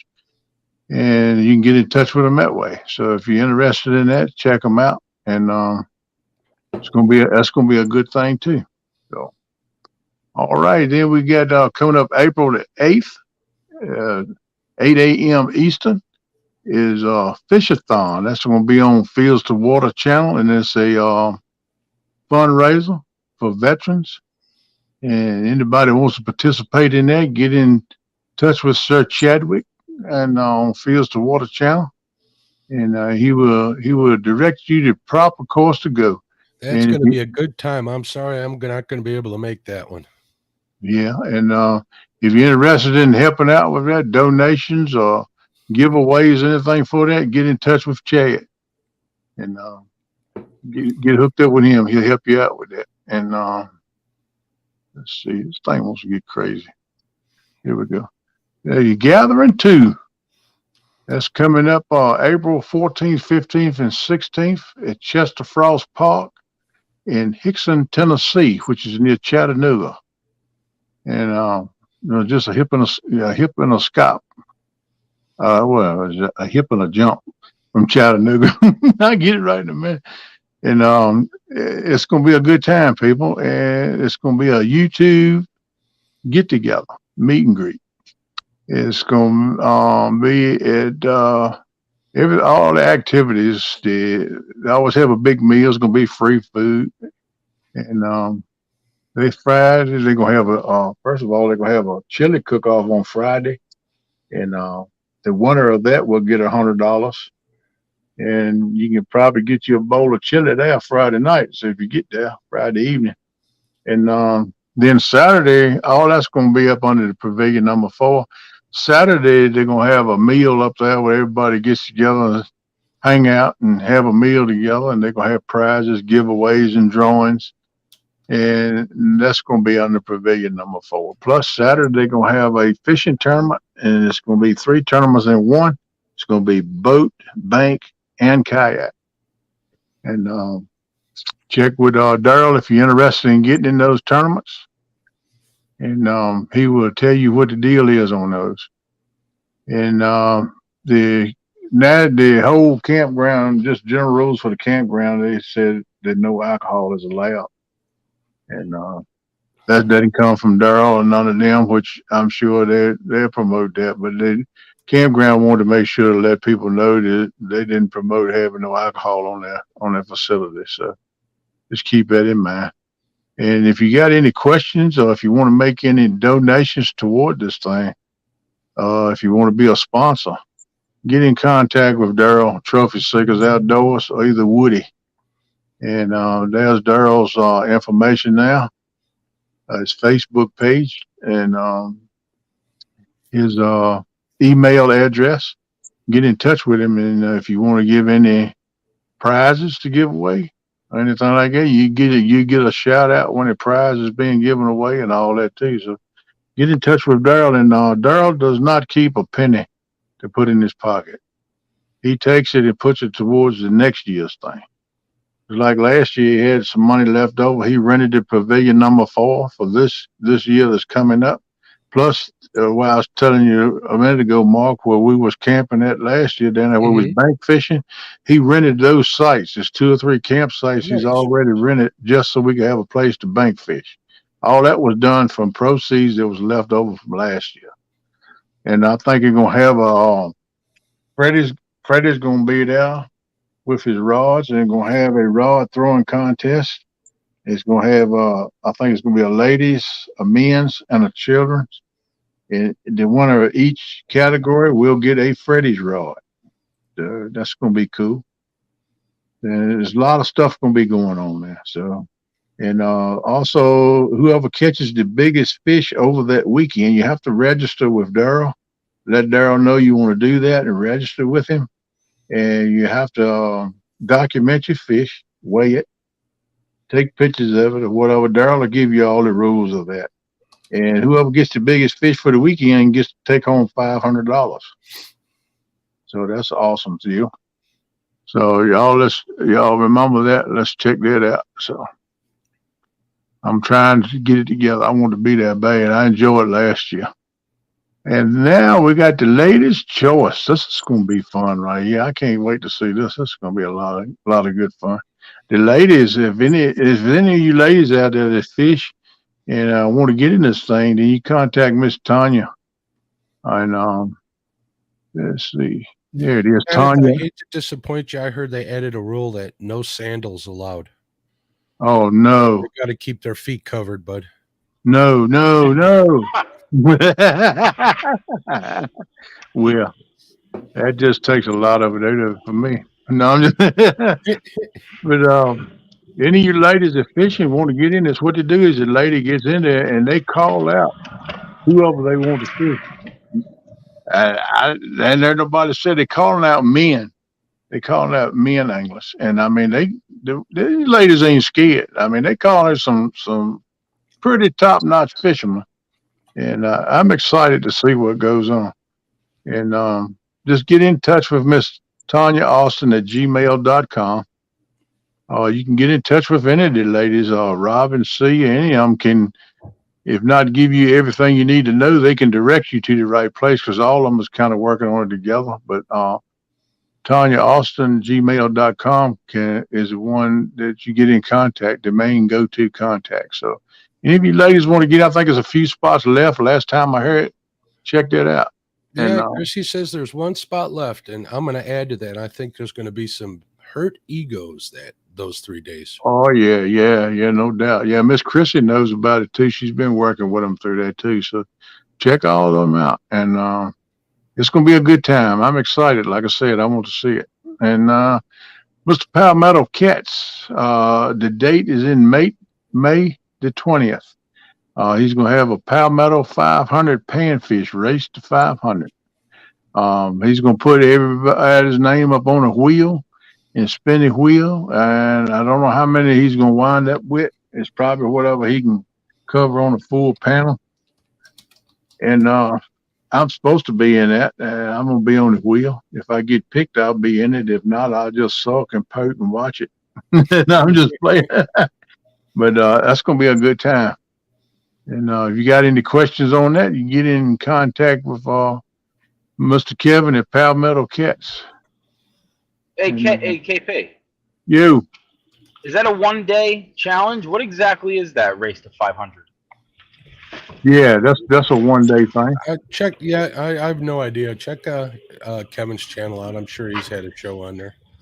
Yeah, Okay. he might talk about it some on his show tonight at 8:00. So I know he's going to do probably do something about CatCon, but he always promotes what he's got coming up. He'll probably talk about that. I want to know how he got them helmets on them fish. Yeah. See, he done it for racing season, you know. Mm-hmm. It's a pretty good thing, but I don't know how he done that. That's pretty cool. But I'm assuming it's a 1-day event. I shouldn't speak out of turn, NJ for sure. But just like I said, get with Palmetto. You can get in touch with Kevin pretty easy. He's out there. Yeah. And, just send him an email or shoot if you're on Messenger with him. Shoot him a message and you can check him out. And he'll give you the scoop on it. But I'm sure he's going to promote that more. He's going to start promoting it more now because we're getting ready to get into March, and he starts pretty early promoting this stuff. So just check him out. It's going to be a good time. I'm hoping that I'll get up when I get on the wheel. I hope I get picked. I'm kind of anxious for that. And then we got a veterans tournament coming up on August the 26th. It's Mr. Greenwell, right? Yep, Mike Greenwell's tournament. And that's where you carry veteran fishing, right? And that's going to be a good time.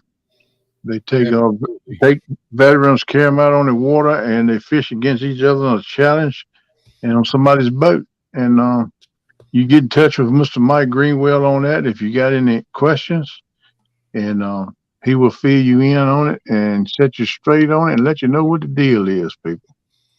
So there you go. That's the advertisements for the day. But if any of you people are out there that's doing things or tournaments or got things going on that you want to promote, get a thumbnail made up, get it to Hawgleg at Hawgleg Catfishing at gmail.com, or either send it to him.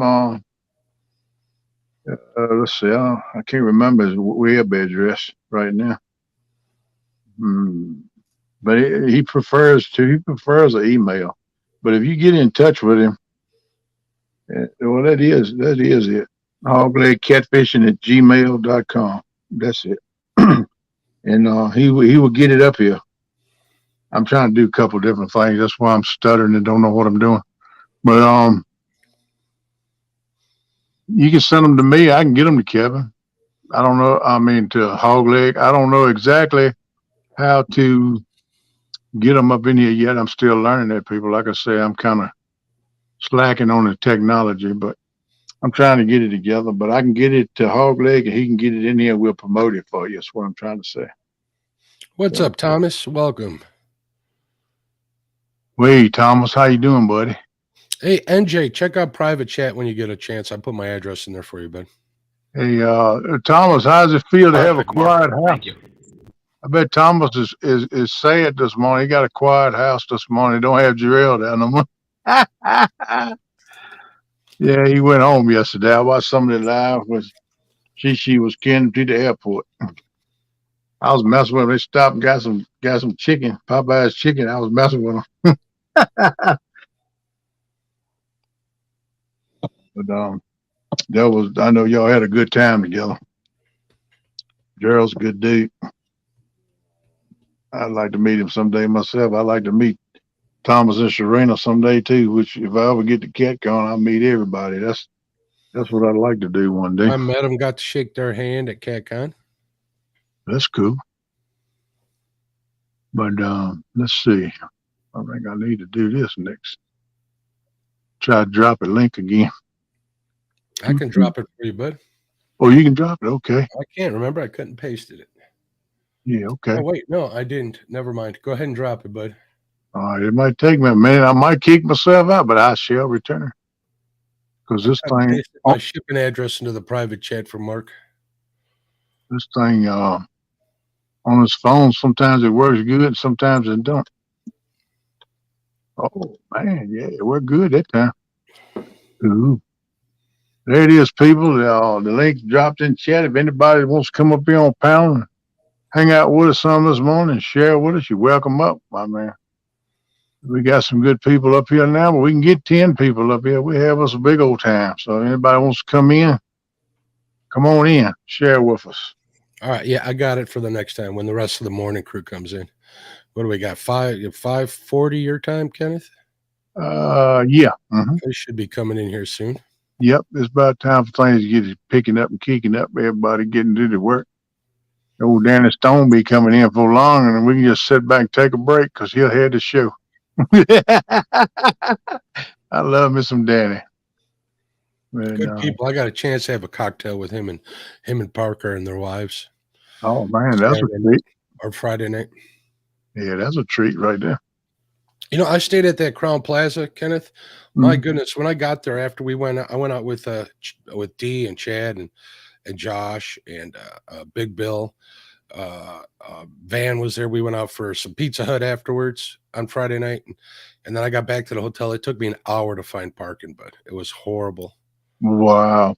Horrible. That's not good. In the hotel I was paying top dollar for. Yeah, Danny was talking about that hotel last year. He said he didn't think he don't stay there no more. So I don't think I will either. Charge too much. Which I mean, I can understand they need to make money and all that, but when something comes to town and you rape somebody of it, so to speak, that's not good. Which I mean, I'm all for free enterprise, but sometimes you can carry too far. Agreed. Anyway, I think if I get to go next year, I'm gonna hook up with a Smurf and Curtis, wherever they staying at, and Ernie Brown. I think so. I think a lot of them stayed over at that hotel where Two Stands was. I'll probably, if I go again next year, that's probably where I'll go. Hopefully they'll let me know where they're staying. I think they were hiding from me today. I can't imagine nobody want to have me, Mark. You don't know. No, it ain't that bad. Come on. I'm We kidding. got 28 peeps up in the house. Appreciate What's up, y'all. people? Appreciate y'all coming in with us this morning. Thank y'all for being here. You'll have to excuse me for being up here. I know I'm not as pretty as Hawgleg, but you guys are going to have to deal with it. I'm just here to help, not look pretty. Yeah, Miss Melissa recruited my sidekick to help me out this morning. And I'm glad she done it because I never could have got him to come up here. Stop. Stop. You joker. But I'm glad he's up here with me. I'm glad You had me from the very first time you called me Mr. Flathead. We were friends for life after that. Yeah, I don't hate it. He's so sweet, that Kenneth Paul. Yeah, you are. That night I called you Mr. Flathead for the first time. You put it in chat right away. He said, "Oh, I like that." I said, "All right, I got him hook, line, and sinker now." And then I thought about it. I'm like, oh my God, the pressure is on now if I got to live up to that name. But it was fitting to you. Mm. But you was catching some flatheads up on the live streams with us, you know. I didn't do too bad last year. I've had better years, but I didn't fish as much as I wanted to. So I had a couple real rough nights when we had, when the temperature dropped and stuff, some real rough ones, but I did pretty good. I had one night I caught 5 of them. I did that on my stream and then on Danny Stone's stream. I was, for some reason, whenever I was on with you jokers, I was catching them at daybreak. So that's because I'm good luck, man. You are. You're right. But I remember the night you hung your personal best, got it by the boat, and got off.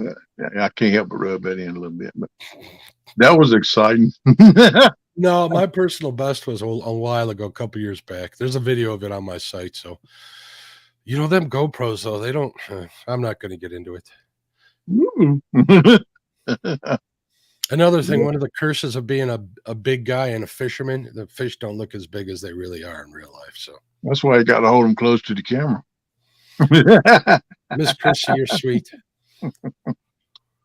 I'm glad to have Luke Hinges showed me the secret to making fish look bigger, so I'm going to start using that this year. Parker Pursuits in the house. What's up, my friend? Hey, Jerry. How you doing, buddy? I got to go fishing with Dad Joker here soon. I'm glad to have my other sidekicks up here with me this morning, too. Mr. NJ. Glad to have him in here. And Eric, Daddy Smurf, Super Smurf. Welcome to have him in, even though he's showing us his fish swimming around and he's snoring. We appreciate it. I'm just messing with you, man. He got curlers in his hair. He can't be up on screen. Oh, he got his hair up in curlers. He's trying to get it. He's trying to get his hairdo straight for the coming up. That was Mark. That won't me. Eric. Don't slam me. Erica, forgive me. Yeah, he can take it. Parker on you. Parker's my buddy. Me and Parker go way back, don't we, Jerry? Yeah, I like to meet that dude too. Oh, I've met him a few times. He's good people. He's as humble as it gets, and he's a hell of a fisherman. Mark, he's a good hunter too. Yeah. I watched some of his content. Our buddy, mine and Jerry's buddy Rob, we kind of curse Jerry because he's good, but we call him lucky, and he seems to get on the fish or them deer like it's no tomorrow. Yeah. Jerry was how I found you guys. He was the first person I watched. Nice. That was back in March. Brad Caudell says, let Kelly hold your fish. They will all look 100 pounds. Is Kelly that small? Yeah, Kelly's a little guy. I popped in his live for a little bit last night, and he was eating that hot stuff. Yeah, Kelly's a little guy. I never met him in person, but I can tell from seeing him on screen. He's a little guy. He's not real big. He can make a fish look big. I got to change that camera to life size. You ready? Here we go. Yeah, we're getting there. Extend the elbows. That's it. There's life size Mark right there. That's the screenshot I needed to put on the thumbnail right there. Let me get the hat in the picture. Oh man, if Ken was on life size, he'd be in his nose. Oh, ain't no doubt, man. You're already on life size, Ken. I hate to break your heart, Kenneth, but I did not stop at Waffle House on the way down. I didn't stop anywhere. I just drove through. Yeah, I know you said you was thinking about it, but I get in that hammered down state of mind, and there ain't no stopping me. Yeah, I understand how that is. Me and Curtis stopped at Hooters. I'll get 700 miles out of my truck, and 700 miles, it takes a while to burn that much fuel. So I don't stop as often as I probably should. Probably just stop for you, and that's about it, right? Yeah. Get you some of that gas station chicken. Talk to Uncle Lou about that. Some of them taquitos. No thanks. I bet you Uncle Lou will never do it again. Man, he was sick from that mess. Yeah, he was not a happy man when that happened. He still has nightmares about it, I know, because he talks about it. Some of those places you have to be good, but I'm gonna tell you, you have to be careful with some of those places. Man, they cook some good food. Some of them places do. Hey, you had a I grill. don't mind, I don't. The two places I like to stop for breakfast on the road is Waffle House or Hardee's, and that's because we don't have them around here. And Yeah. it's Hard decent ons? food. Yeah. What'd you say, Eric? Oh, that was NJ. Oh, what'd you say, NJ? I said Hardee's. Well, they got good biscuits and gravy. Yes, they do.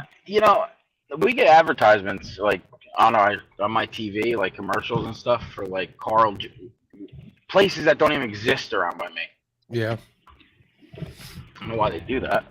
Well, I had to stop at Hooters, so I ain't been there in a while. So I ain't been there forever. They closed all the ones close to my house. We got some near the city, but I don't travel. Yep. I have yet to go into Hooters. I keep saying I'm going, but I've never been. The wings aren't bad. If you like a breaded wing, they're pretty good. Yep. Yeah, I used to go in there for the wings every Sunday for football. I used to go in there when I was a little younger. Yeah, it's like any sports bar. They got 10, 12, 15 TVs lined up all around the wall on different games. Huh? What's up, It was Eddie a good Gross? time. Yeah, Mr. Eddie, I shouted at you. I don't know if you heard me or not, buddy, but welcome in. He comes up in here, buddy, every morning. Thank you, sir. Appreciate all y'all coming in, all y'all support. Means a lot to me because without you guys, it wouldn't be nothing. Jody said she likes Hooters. I do too, Jody. I do too. Hooters does have good food. Oh, we're talking about something else, so never mind. No, I like those. I was talking about the owls.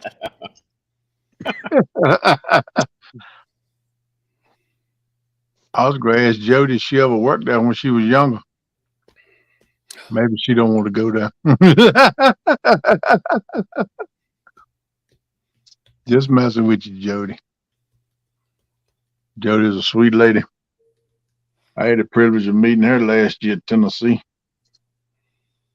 She come down when she come down to the dock at Tom's. I didn't get to get down there that night either. When You sure it's the same Jody that's in chat?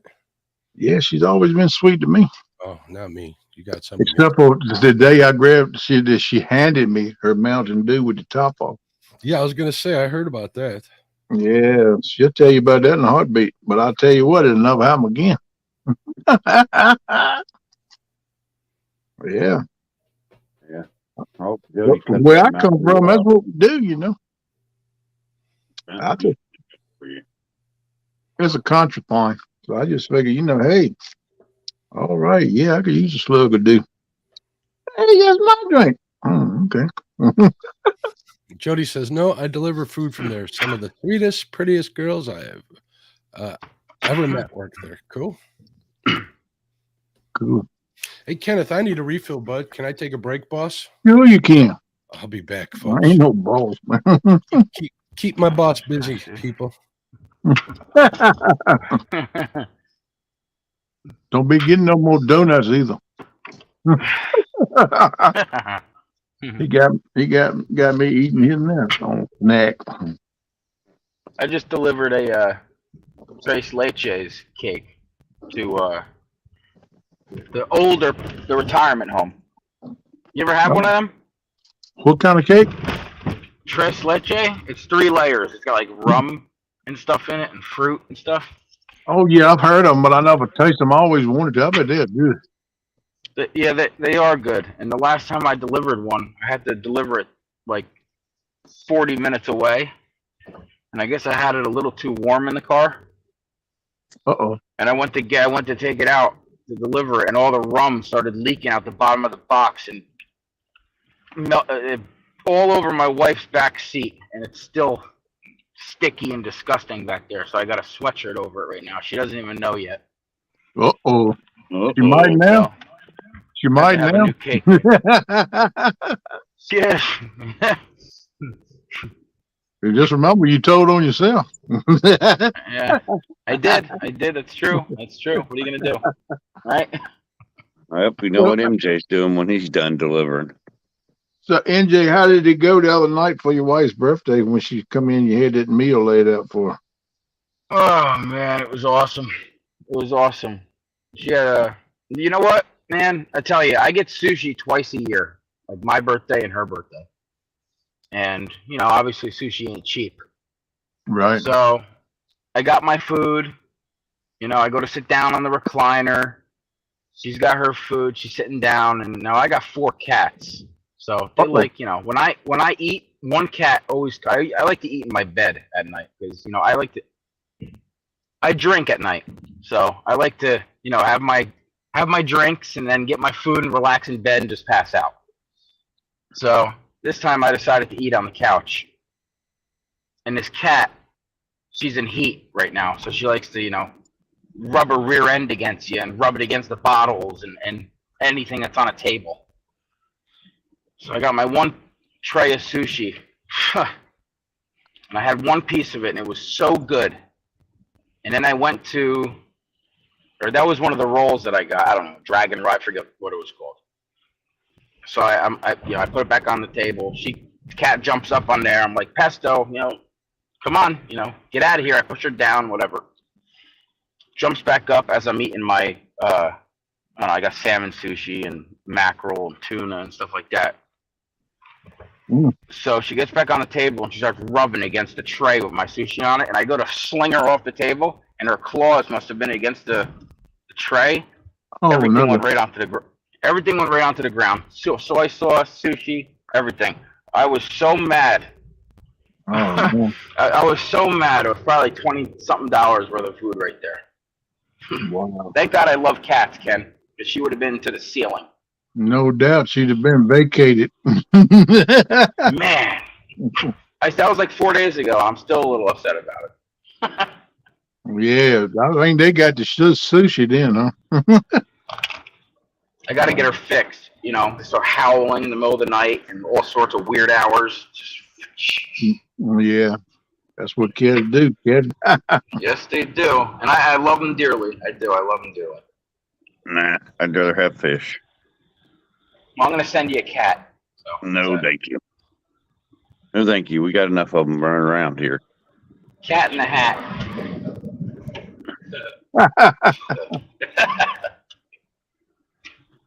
Yeah, I love me some sushi now.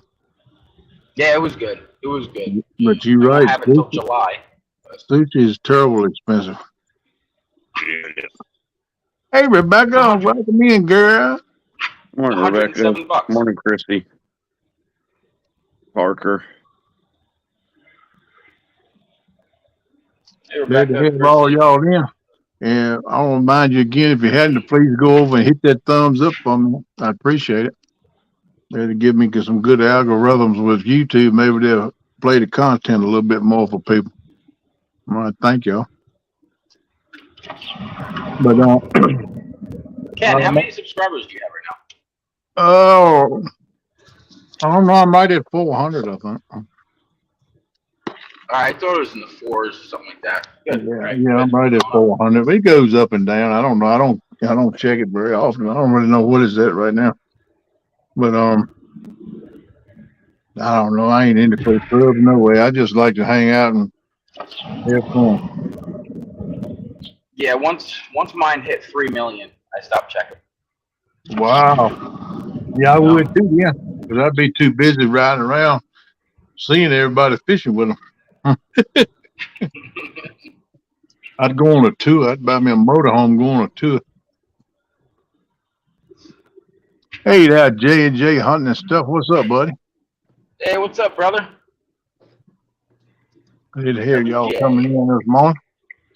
I reckon I'll announce it again about Hawgleg. He wanted me to pass it on to all you people, you good people. So Yeah. he went to the doctor yesterday, and they said that his kidney function had dropped way down from the last time it done blood work, and they backed off on doing the catheterization. It won't be done today. Right now, they rescheduled it for Monday, and they took him off with all his fluid pills and stuff, some of the meds he's on. And I think what they're meaning by that is they're hoping that his kidneys will start coming back some on their own, because those fluid pills, it takes your fluid out your body, but it goes through your kidneys. So in other words, it works your kidneys harder. So I mean, that's the Right. case it was with me. I'm telling you, I know, because I went through that myself. And I'm thinking that's what they're trying to do to see. Hey, Richard, Fishing and Freedom, how you doing, my friend? What's up, Rich?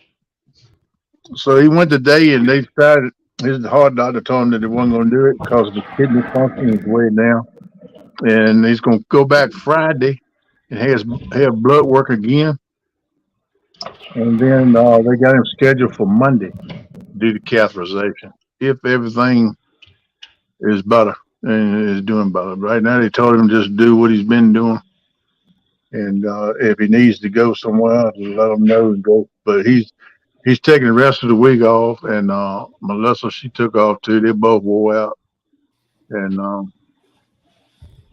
they just rested, Yeah. taking the rest of the week off. So just want to let you guys know, just keep them in your prayers, and hopefully he'll get back straight, and things will be going on. You know, we'll see what happens if he have a catheterization Monday, whether they keep him or not. So Got a I'm lot of prayers going around. Absolutely. Also, did anybody hear from Avid? He had his surgery yesterday. So I hadn't heard a word about that. So if you get a chance, send him a message, folks, and ask him how he did. So Yeah, I've been looking for something to pop up somewhere about it, but I hadn't. Who'd I miss? I see We're Richard waiting. came in. J&J came in. Yeah. What's up, gentlemen? Rebecca waiting to came hear in. from my Rebecca dad. and Jimmy. Rebecca? I missed them at CatCon. I didn't get a chance to meet them. Hopefully today we hear back from my dad's doctors. Yeah, we've been praying for your dad. Yeah, man. He's got, I don't know. This is what I don't understand. My dad had his surgery where they removed the tumor from his tongue and stuff like that on January 16th. Before that, they did scans and MRIs and PET scans or whatever that means to locate exactly where it was and stuff. And they did the 10.5-hour surgery. So after that, his tongue was all swollen. His tongue's still swollen. It's going to be like that for 3 or 4 months. He's not going to be able to eat solids. And then between there and February 14th, I think it was Valentine's Day, or the 15th. I'm sorry, the 15th. He had to go back to the city in New York to get more scans done before they started radiation and chemo, which was supposed to be today. The doctor calls 9 days. Now, I have access to all my dad's medical information through the Cancer Center website, and he had it on the 15th. And on the 16th, it had an update showing medical documents. So I went ahead and read it. And I'm no doctor, but I was able to see and notice a couple weird things about like lymph nodes and stuff like that. And it said it was reviewed by a one of the doctors, radiologist. And the doctor called my dad and my stepmom on the 24th, 9 days after the test and 8 days after I saw what was going on. And they said, you're going to have to come in tomorrow because it may have spread. He had 20-something lymph nodes taken out on his right side of his neck as well because he had cancer in that. They said it might have spread to your left lymph nodes and on the bottom of your tongue and maybe the right side of your mouth. So you have to come in tomorrow for a needle biopsy and some ultrasounds and stuff like that. Now, I don't know why they waited 9 days to call my dad and tell him that when the information was there a day after the PET scan. They probably just getting around to doing it. That don't make it Yeah, right. which doesn't, yeah, which is not right, because if it spread No. that much in 3.5 weeks from his first surgery and the last scans he had, I mean, they got to get a move on it. Right. So they They postponed moved. his I'm gonna tell you, radiation. NJ, from what I went through with my mama, God rest her soul. They slow at doing stuff like that, man. You got to be advocate for yours and your loved ones' health care. There ain't nobody else that's going to do it. So Well, I crawled on the doctors pretty tight with mama, and daddy told me just to leave the hospital and come on back home because he didn't.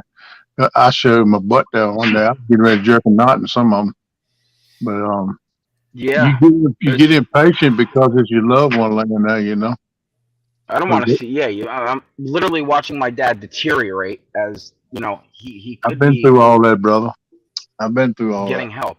I mean, And I put on my that's community page, updates and a bunch of pictures of him and what he's gone through. So if you guys haven't seen my community page, check it out. You'll see my dad and stuff like that.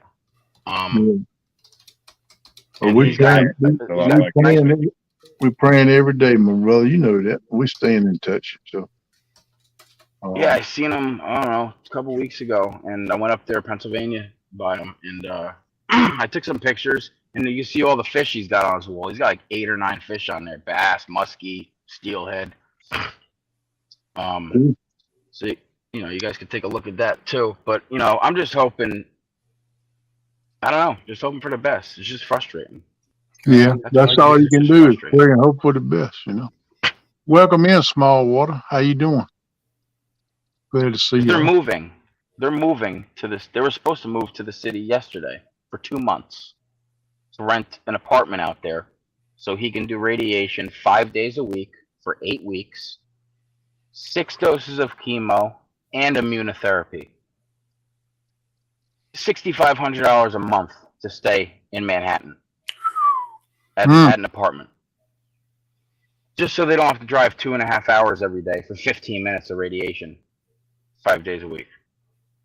Yeah, So I tell you, after all, New York is high price, bud. High price. Thank you, Yeah, Miss it's pretty Chrissy, crazy. for dropping links, Chrissy. I appreciate that. I see Miss Jody make a comment about somebody dropped links since Melissa was taking a night off. Brad came up with a good idea. Drop your own links. Don't be shy, folks. Get them out there. Yeah, that's a good idea too. If you want to drop your links, you're welcome to. And just put them in chat there. And also remember, folks, if you want to sub to somebody, click on the 3 little dots next to their name. It'll take you to their channel. I'm pretty sure it does on a computer. I'm not sure on a phone, but Yep, same thing, I think, Mark. Yeah. But I appreciate all y'all, and I wanted to say too, while I'm making announcements about things, just finished with Hawgleg and Melissa, what they're going through. And I want to reiterate again to keep them in your prayers. Think about them every day. And we're going to take a night off. We will not have a show on Thursday. Thursday morning, we're just going to take a night off, and I don't know. I will be back. I will do a show Monday morning. I'll set up a show and do Monday morning. I'm pretty sure I won't have my co-host Hawgleg with me again, because that's the morning, right as of now, that they rescheduled to do his authorization. So we'll see how things go. But I'm sure that all you guys in the Catfish family are going to help me out with it, and give me somebody to come up and hang with me and help me out, I'm sure. So sure thing. Kevin, Kevin. what's going on? He says it's tough, NJ. My dad is on his 2nd round of chemo. Well, we'll be praying for him too, Kevin. I'll pray for him, buddy. I went through all that with my mama, but not to discourage nobody. My mama lost her fight with cancer after about 2 years, but she put up a brave fight. And you don't always know the answer to things. And for a long time, I was mad at God because I said God didn't answer my prayer because I asked for healing. And one day I told my dad that, And I said, I'm mad at God right now. I said, I don't know about all this deal. I said, I pray for Mama to get healing, and she didn't get it. He said, see, you looking at it wrong. He said, she got healing. I said, what do you mean, Daddy? So she got total healing. You look at what she went through down here with us. He said, it was hell on earth. I said, yeah, I know. She went through a lot of suffering, a lot of pain, a lot of trips to doctors, a lot of poking and prodding from doctors. He said, she ain't got that no more. So she's perfect. Said she did get healing. She just didn't get the kind of healing you wanted. You Yep. know? He knows So what's best. yeah, that's why I said you pray and you hope, but God's will still has to be done. It's whatever His will is. So you have to keep that in mind, man. You know, and it's hard. You know, I miss my mama. She's been gone for 14 years, and I still think of her every day. And but I know she's still with me. She's still with me inside and in spirit. You know, I can hear her voice just plain sometimes, but Yeah, yep. I'll see her again someday. But, you just keep that in mind. I'm not trying to It's bust tough. no Either way. bubble, nothing, but God's will has got to be done. It will be done. So our will is not always His will. I'm not going to get into preaching, but I'm just going to say that nobody lives forever in this world. That's just plain and simple. That's part of life. Is a part of life that I really don't care much for. Is the ending of a life, but everybody's going to face it one day, sooner or later. Some a whole lot sooner than others. Some never get to be born in this world and lose their life before it ever gets started. That's just the way life is. But all right, I brought all this down. Let's move on. I just want people to be mindful. That's all. Now, I don't really get into all of this too much, but what I tell people that come to me when they're having problems like this is we're all children of God, right? And when you're a child, you don't know why parents do what they do, but it's usually for your best. They know best. So treat it like that and it might help you find a little solace in whatever you're going through. Man, that's a good analogy right there, buddy. I never thought of it that way, but you're exactly right. Now on to the show. Old downtown Ernie Brown. Old knucklehead. Yeah, old knucklehead. Yeah. I think the world of Ernie. I like when he popped in Dominique. Ernie says there should be three of him. We can't handle one of you, Ernie. Not the three of you would be a lot of trouble. I can hear Christian now. Oh Lord. That's a lot of beans. A lot of bean gravy in it. A lot of hot dog gravy. Shirley T, good morning. Hey, Shirley T. How's things in Southmost Kakalaki? I should have asked Rebecca that. I hope y'all doing down in that area. I hope you're doing good. I know it's nice down there because it's nice up here, farther up the coast. So I know it's nice down there. And thank you, Brad and Chrissy, for sharing links out. We appreciate you. Yeah, thank y'all very much for dropping. And anybody wants to drop the link is welcome to. Hey, I just noticed something. Yeah. This trail mix company named him after me.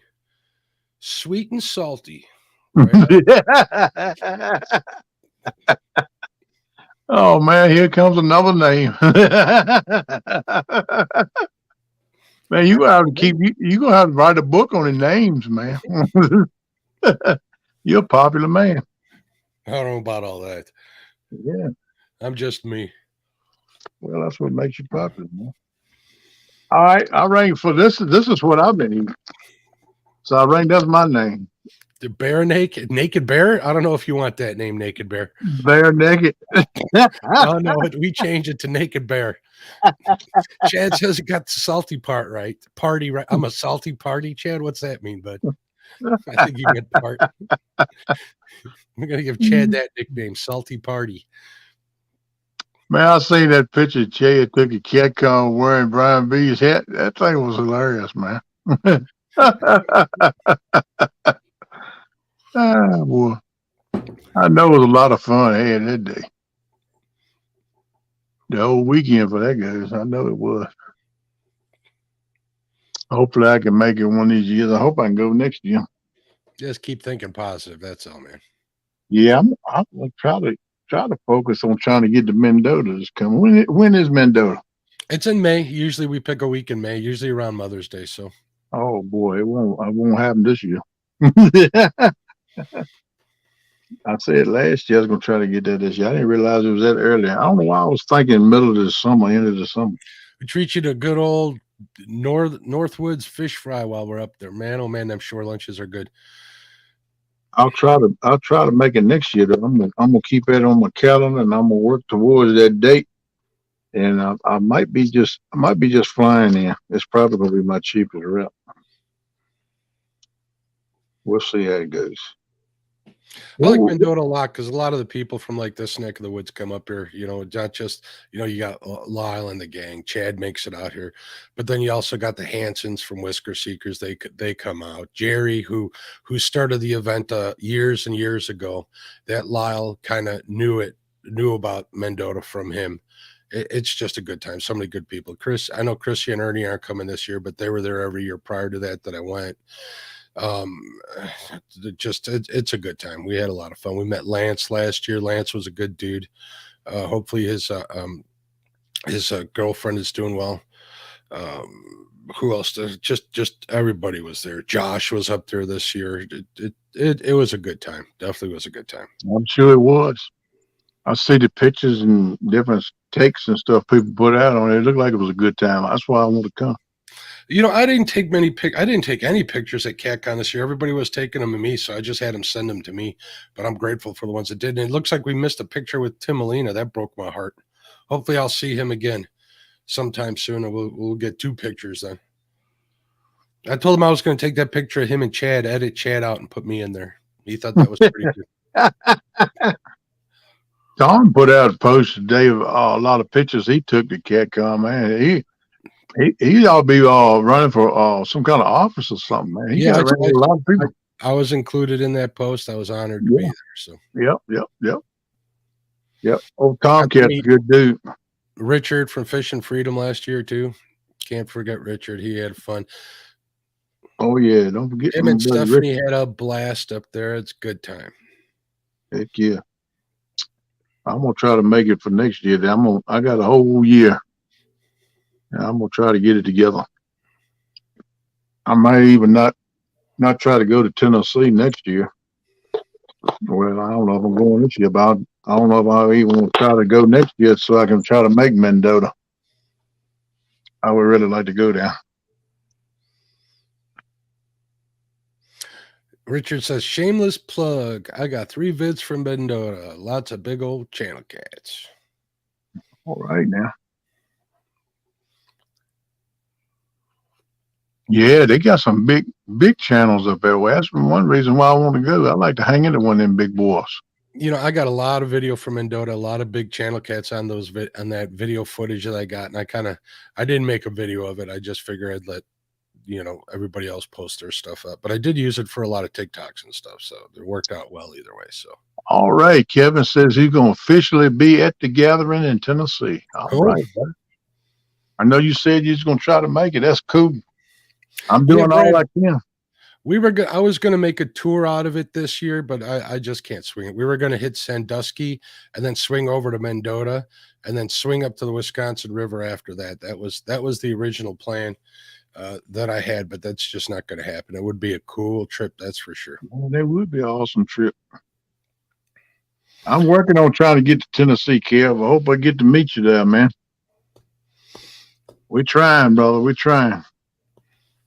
Well, if we can all be as lucky as Chris and go to the casino and spend a couple bucks and get a couple grand out of it. He spent more than a couple of bucks. I know how Chris plays them slots. There wasn't a couple of bucks. He don't even bet that low. Yeah, you put $2 in a slot machine, you ain't gonna win that kind of money. He put a $3.50 bet in what he hit. But I don't know how much he put in there before then. Excuse me. I just sneezed. I think I hit my mic in time. Yeah, I didn't hear it. You did good. You got good reflexes. If you can go out to a catfish rod that quick now, you'd be all right. Yeah, no joke, huh? That's why I'm grateful for circle hooks. They pretty much do the work for you. You ain't got to be fast like I was in my younger days. There you go. There you go. That's one reason why I fish with them too. I remember that, Richard. Richard says like the first 6 fish I caught were PBs. Laugh out loud. They don't make channel cats like that here. That's pretty awesome. Every fish you reel in is a PB. You can't beat that now. That's good fishing. But y'all be sure to check old Kev out tonight on the show. Hey, Kevin, we had a couple people, you might want to think about it. A couple people asked about your 500 tournament you got coming up. Different things about it. Is it going to be multiple days or just one day, or different things about the rules and stuff. If tonight, if you want to kind of go over that, people tuning in can get it. I told them they can get in touch with you too. So, just to give you a little food for thought, buddy. When we advertised you out tonight, I had a couple questions. So, just saying, man. Just trying to pass on the love, brother. Which I told him you most time start promoting pretty good anyway. Jody said the Tennessee meet and greet is really fun and laid back because it's all outside and we're all fishing is a big part of the time. Bank fishing and people taking people out on the boat. Yeah, it was a good time. Miss Jody came out on her pontoon last year. We had a blast. My daughter caught her on PB, 28.5 pounds, I think it was. That's a good fish. Yeah. She caught a PB before that. I think it was like 14. Or PB when we went there was like 11 pounds. And I told her my goal this weekend is to get you a new PB, and we got it thanks to Miss Jody. Yeah, I'll go with Miss Jody again, but I will not touch a Mountain Dew bottle laying in the floor or nothing. Yeah, else, don't touch any green bottles by Jody. She's gonna hit you with a frying pan or a fishing pole. That lady, she's sweet as she can be, but she turned into a werewolf on that Mountain Dew. Don't be lying too much. Brad, No. Brad says he spent an hour fishing the bank yesterday. I'm gonna try and get out for an hour today and see if them crappie are biting. I'm ready for it. I'm ready to wet a line. I got to start work. I got to start tearing my boat apart too after this is over, and we'll go from there. I got a lot to do today, Kenneth. I got to do that. I want to fish a little bit. I got to do a little puppy training this afternoon. I got a lot. I got to start getting there and doing something too. I got to move, man. It's time to move. And that ain't real easy for me, but I got to do it. I got to watch that boat tour on your video after the show. I want to make sure I see that. Yeah, man. It's short. It ain't but like a minute. I'm going to have to watch it twice then. I got some more stuff I want to do too. I've been thinking about it and getting it in my head what I want to do. I want to put a. Chad, I told you not to tell nobody until your check cleared for buying it for me.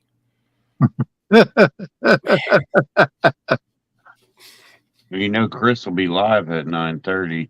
He will. Fishing with Martin. I'll have him on my iPad in the garage with me. See, Chad, you done messed up again.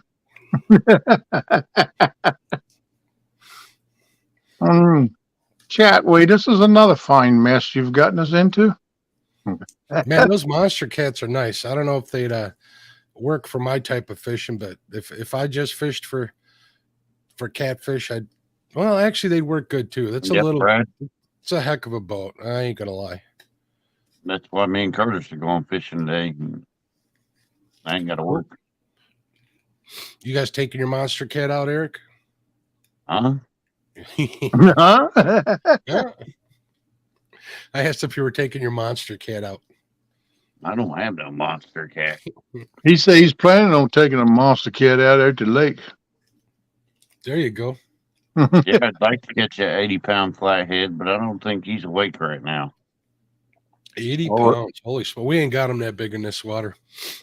Well, when they're doing, because they They put the blue cats in Hoover in 2011, and last year, May 17th, they were testing them, shocking them, and they pulled up it was 79 point something pounds flathead up out of there. That thing was humongous. That's this new state record. They even said it ODNR. I was talking to some guys that fish the river here. Actually, one guy in general who's a hell of a fisherman, and he still don't believe that PB I caught lives in that river. And all I know is I got a picture of that video of that weight, so it's not like I was lying or nothing. But I never thought they got that big in our river either. But I caught one. I'm still looking for that 40, and 40s get caught few and far between, but they're in there. There's no saying there isn't a bigger fish in there. It's just nobody's catching them. I know one guy, I think the record on the river is like 73 pounds, I think, on the Fox here in Illinois. I know one guy that got a 63. I know a couple of guys like me that got in the 50s. And then that's big flathead, man. More 40s than anything. Yeah, they're big fish, man. Go fish your waters. Do the best you can. No, Brad, we're taking the boat out. Cool. Yeah. I now already got my fish bait rod holders on there. The fish bite ones? Yeah. I already got them on the back. I like the way Brad think. He says time to have a fish fry, some crappie and some brim. I'm with you, man. You got the same mind thought I got. I want to give me some old slayer. I call them planks. I want to get me a few planks, and I'm going to fry them up. Our dear friends, I'll holler them out, Mark and Bernadette. They're real close to us. I keep telling them I'm going to make them a crappie dinner, and they're like, well, why don't you just go out and buy some? I go, no, it don't work that way. Hey, James Bailey. Yeah, you go buy them, but it wouldn't taste as good. Well, they don't sell them. They're game fish. They don't sell them around here. I don't think they sell them anywhere. No, I've seen a rare occasion. I've seen a few in the store, but very rare. I don't see them much. Thinking about going to Aldi's because I hear they sell duck meat. I want to see if it works for bait. You got a duck frame of mind, don't you? Parker, I wouldn't complain if I caught another 50 this year. How you doing, Mr. James Bailey? You doing all right this morning, buddy? If you guys are wondering why I keep chasing that 40 pounds, I got my stickers from Catfish. I got, 10s, obviously 20s, 30s. I got a 50. I'm just missing the 40-pound fish to get that sticker filled in on my boat. That's the only reason why I do it. Right. That's a good reason, though. I'm going to put me up a couple stickers on my windshield of my boat this year. Oh. That's what my plans are anyway. I'm sure if I can get back out on the water. You'll get out there. I'll get there eventually. I might have to go pick up beer cans, but I'll make it work. If that's the case, it might be next year. I don't know. Aluminum's pretty high. Yeah. It takes, 16 to 18 cans to make a pound of them. I saw a meme on Facebook right before the show started. Some guy had a picture of some pennies, right? And he says a washer these days costs 8 cents. The guy drilled holes in copper pennies and used them for washers. I'm like, that's pretty darn brilliant. Yeah. No doubt. Richard says, I'm looking for a 60 and 70 for my blue stickers. There you go. All right now. You good, Jerry. Jerry wants a $100 this year. You very well might get that. Richard gonna get it too. Richard done caught some nice fish too. I'm gonna go down there and fish with Jerry and steal that $100 from him. Sounds like a plan, Mark. A good plan. Mm-hmm. Yeah, them boys is on the fish right now. They're yanking them from toes. I got this stupid rule on my boat. When I'm taking what I consider civilians out fishing, people that don't normally fish, like, I want a big flathead. I want a flathead. I want a flathead. I'm like, no. I take them channel catfishing for at least a month before I let them even try for flatheads. Took my buddy Nick out. First day we're fishing for channel cats, and flathead came out of nowhere and nailed that bait. I was like, son of a gun, little 10-pound flathead. I go, you are now ruined. He said never be the same again. Yeah, man. No, not he won't be the same again. It just came too easy for him. He didn't have to earn it. Right, he gets flat hit on the brain. Mm-hmm. I call it flathead fever. I get it bad. Yeah, I got all of them. But yeah, I like them flatheads. They're all special fish. Oh my God! I just got an emergency text, Kenneth. Oh yeah. It says my Amazon account is in jeopardy. Click on this link. I would. It's spam. They're fishing for something. No, they trying to get something on you, bud. Right there. That's just somebody. I get that crap all the time. I get it in my emails. Oh, this is Amazon. Let us know if we can what is it? Somebody order your order for $300 and some $1,000 or something like that, you know. Click like, here to see the status or something. Yeah, call like if click here, and if it doesn't work, call us number. And I said, nope, I ain't doing neither. And I said, I don't even officially have an Amazon account, no way. Yeah. That one that says your Amazon account has been hacked. Blah, blah, blah. You know, if I get anything off Amazon, most of the time I get my daughter to do it through hers. I got too much crap on my phone now. That's the only reason I don't have one. As long as she's living here with me, I just use her account. Jody just sent me a bunch of pictures from CatCon. My favorite one is the one with me in it. Yeah, it was a good picture of you and her. I must have talked to her for a whole 20 seconds. Wow, you can't talk to her that long? She had the cooties. I couldn't be near her.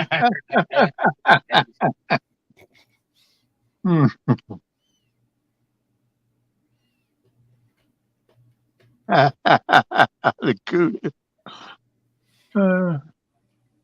That might come back to haunt you later, bud. I'm just saying. like she don't give me business every chance she gets. Yeah, absolutely. That's Jody. Jody wouldn't be Jody if she didn't. Oh, there's the man, Danny Stone. What's up, Danny? Come on, coffee. Do your thing. Nobody's getting over it in now. Danny, I'm on cup number 2 today. Or actually, I fit 2 coffees in here. Cup number 3 and 4, actually. Hey, Mark, could you drop that link at up and down? In case you want to come up? We'll drop it right now. Thank you, sir. There's the StreamYard link, folks. I'm obviously not doing a good enough job for Kenneth. He needs backup. Well, the point of you here backup is because I'm not doing a good enough job. You got to get it right now. That's for Danny. I think he wants Danny to come up. Yeah, he most time come up every morning and drive into work with us stuff. You know, I met Danny, like I said, this weekend, and I don't know how that station puts up with him. She's nice, quiet, nice lady, and Danny's Danny. Why you think she's so quiet? Because Danny talks so much, she don't talk, so she used to not talk. That's why she's quiet. He talks enough for both of them. That's all right. My wife says that about me. What's up, Backlash? How you doing? Hey, Backlash, what's going on, buddy? Yeah, Backlash, you got moved yet, bud? Are you in the process of getting ready to? I know you told me the other day you was going in the process of moving. You're going to be getting closer to me.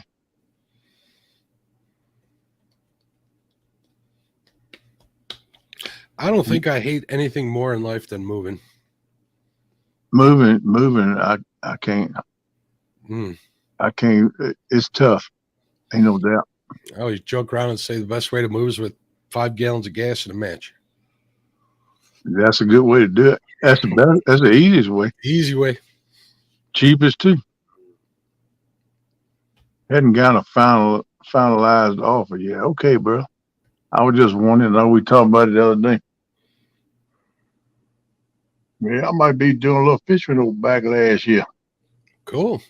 We get together and do a little fish camp. He ain't too far. He's a whole lot closer to the 1-ton boys than me, but he's moving right much closer. So how far are you from the 1-ton crew? About 40, 50 miles. No, that ain't bad at all. No, and I'm about that far from Tom, LG Bass, and Michelle too. You guys live out there in the country. I'll be doing 80 miles an hour. I'll be there in half an hour. Hey, that'll work. Danny says, I agree. I hate moving out of bed, off the couch, and another place comfortable. Yeah, I'm getting that way more and more all the time. Got to finalize job offer, then I'll be in your backyard. All right, buddy. I hear you, man. I hope it works out for you, buddy. We'll have to hit over Hyco Lake and fish some. Hit the Hyco River, too. They said some good fish in there. I never fished it. I always wanted to, but I never did it. But we might have to investigate that further. They said right there where the Hyco River and the Dan River join, there's a lot of good fishing right there. They catch a lot of big fish there. So that's an option when I get my boat right and put in that Stand River Paw and go up at Dan until the Hyco comes in. Drop anchor.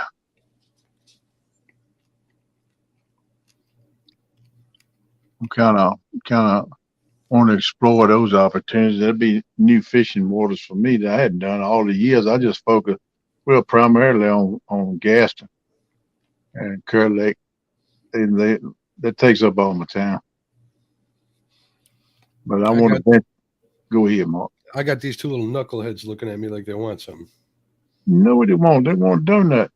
No, they want to go outside, I think, but we'll let them out in a minute. I got them to ring the bell at the back door now when they got to go out, so that's working out. Oh, yeah, that's pretty cool. Yeah, I got like jingle bells hanging off the back door. All they do is go up there and hit it with their little paw, and time to go out. I heard that. Hello there, Mr. Murillo. How you doing, buddy? He said, my experience, Dan's over-exaggerate a lot. What's going on, Michael? Everybody keep the Morello family in your prayers. They just lost their grandfather. Most definitely. It's a hard thing for anybody to go through. Yeah. Yep, it is, buddy. I've been through that too. I lost a lot when I lost mine. Yeah, I did too. I mean, that's who pretty much I hung with the whole time I was coming up as a kid. He had retired and come home on the farm, and me and him hung out every day.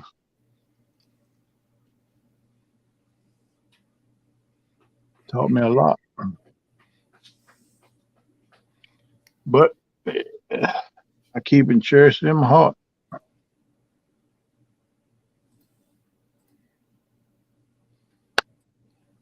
Uh-oh, somebody knocking on the door. Come on in. No, Brian B. Catfishing. What's up, Brian? What's up, Brian?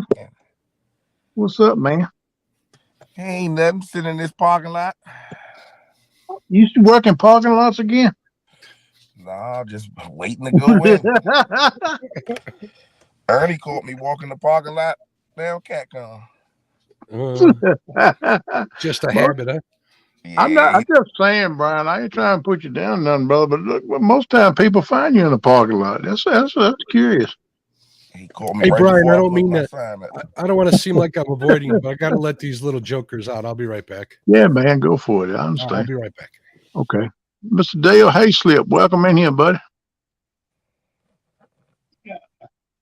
I was trying to put my not for hire sign up, and Ernie caught me. Ernie cut you off at the pass. He ain't do like he did Dominique, did he? He said, "Hey, little lot lizard, come on over here to this army truck, camouflage truck." You see the clip where he put out that Chrissy was holding the camera when he went in Dominique's room? Yeah. I laughed at that joke. I'll go find my baby daddy. Baby daddy. Man, I laughed. I said, man, that Ernie something else. Oh, yeah. I hope to meet him one day. I hope to meet you when I thought I was going to meet you down there at Bugs Island that other weekend, but I didn't make it. You wound up not going too, did you? Huh? down there to the catfish tournament down on Kerr Lake. Yeah, I ended up not going. Yeah. I was trying to get down there to meet you guys, and I did wind up not going myself. And We then end I up, heard you say you didn't make it either. yeah, I wasn't gonna go. My I think that was the same weekend as the championship game. Yeah. So I said, you know what? I'm a football fan, so on Sundays I usually have something at the garage. There'll be plenty more tournaments. My team ain't guaranteed to get to where they went every year, so Who's your number one team? Eagles. Okay, Eagles used to be mine, and I went to the Redskins. I'll always call them Redskins, but I still they hold a close second. The Eagles do. Yep. There's Stephanie. I thought maybe you might be a Baltimore guy. No, sir. No, sir, that was a quick answer. That's No, get it Luke off me. Hedges is a big Viking fan. He has them out fishing with him all the time. The line. You said who? Luke Hedges. Oh yeah, Luke. That'd be cool. I did not Stephanie, miss what's seeing going that on, video. dear? You see what Chad said?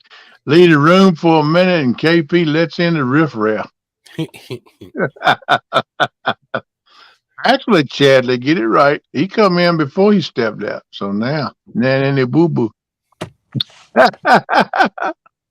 He let him in too.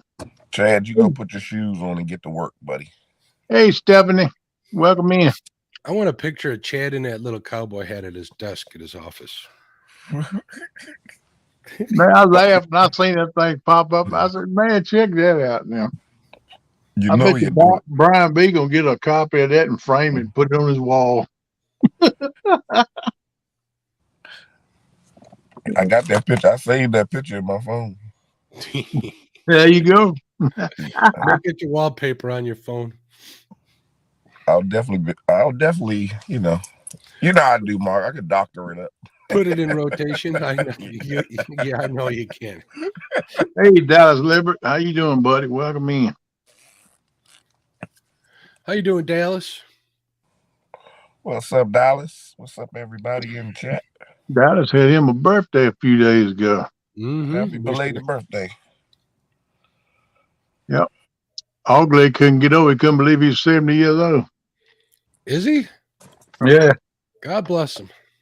Yeah, 70. Yep. 70 years old. Sorry. Backlash says he's going to try doing a little pier fishing.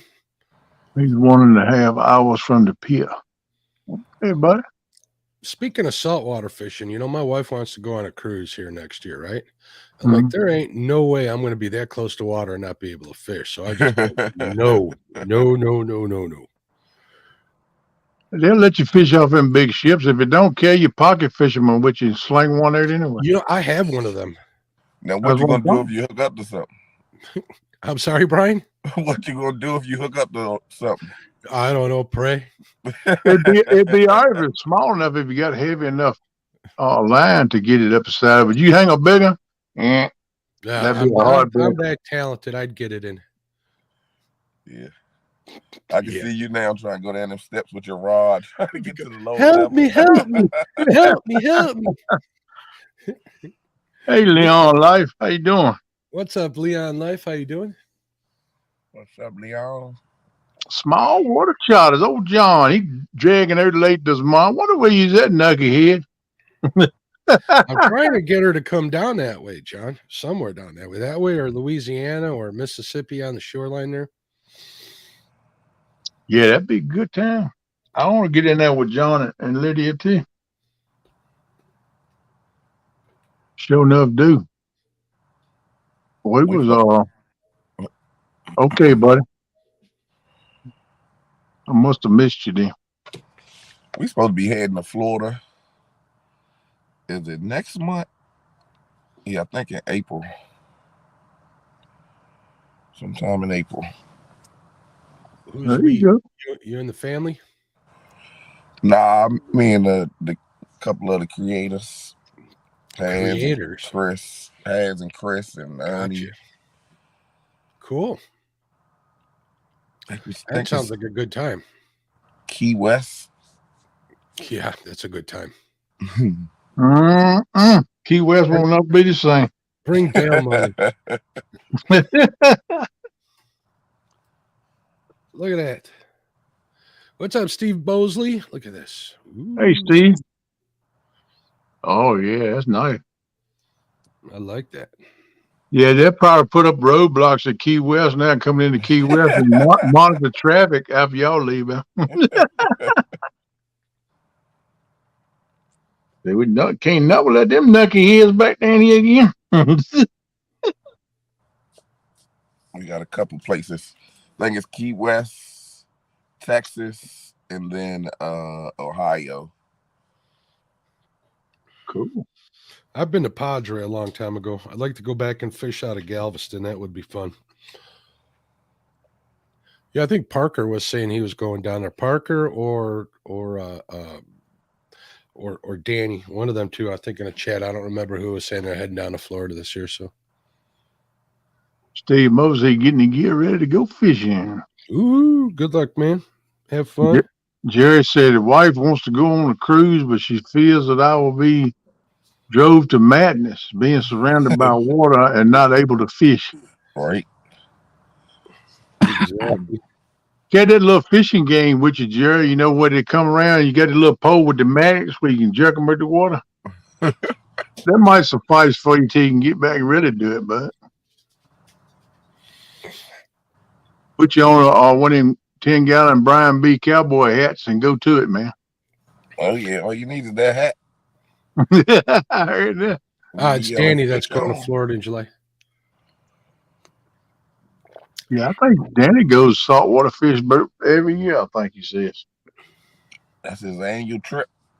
I go down there for the nude beach.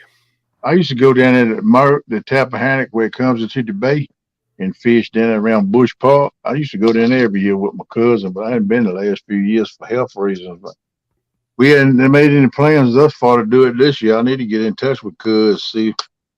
He got a camper down at Bush Park. And we go down there and go out there. Man, every time we want to fish the bay, you go out there, man, and the boat is rocking, man. It's doing like it. I'm like, bud, I can't fish over here because I can't hold on and fish. Yeah. So we go back and fish in the mud for the Tappahannock. But we always have a good time. We catch good fish. I'm hoping to get back down there this year. What's up, Big Wrench? Big Wrench. What up, Big Wrench? That's one thing that is. I be looking at them videos where they be showing them boats out there and they be going over them waves. Oh yeah. Oh my goodness. Oh my goodness. I'm gonna tell you watch, ain't it? Yeah, it's fun to watch, but I'm gonna tell you, it's a different world when you're down on them jokers. I daggone need some heart medicine just looking at the video.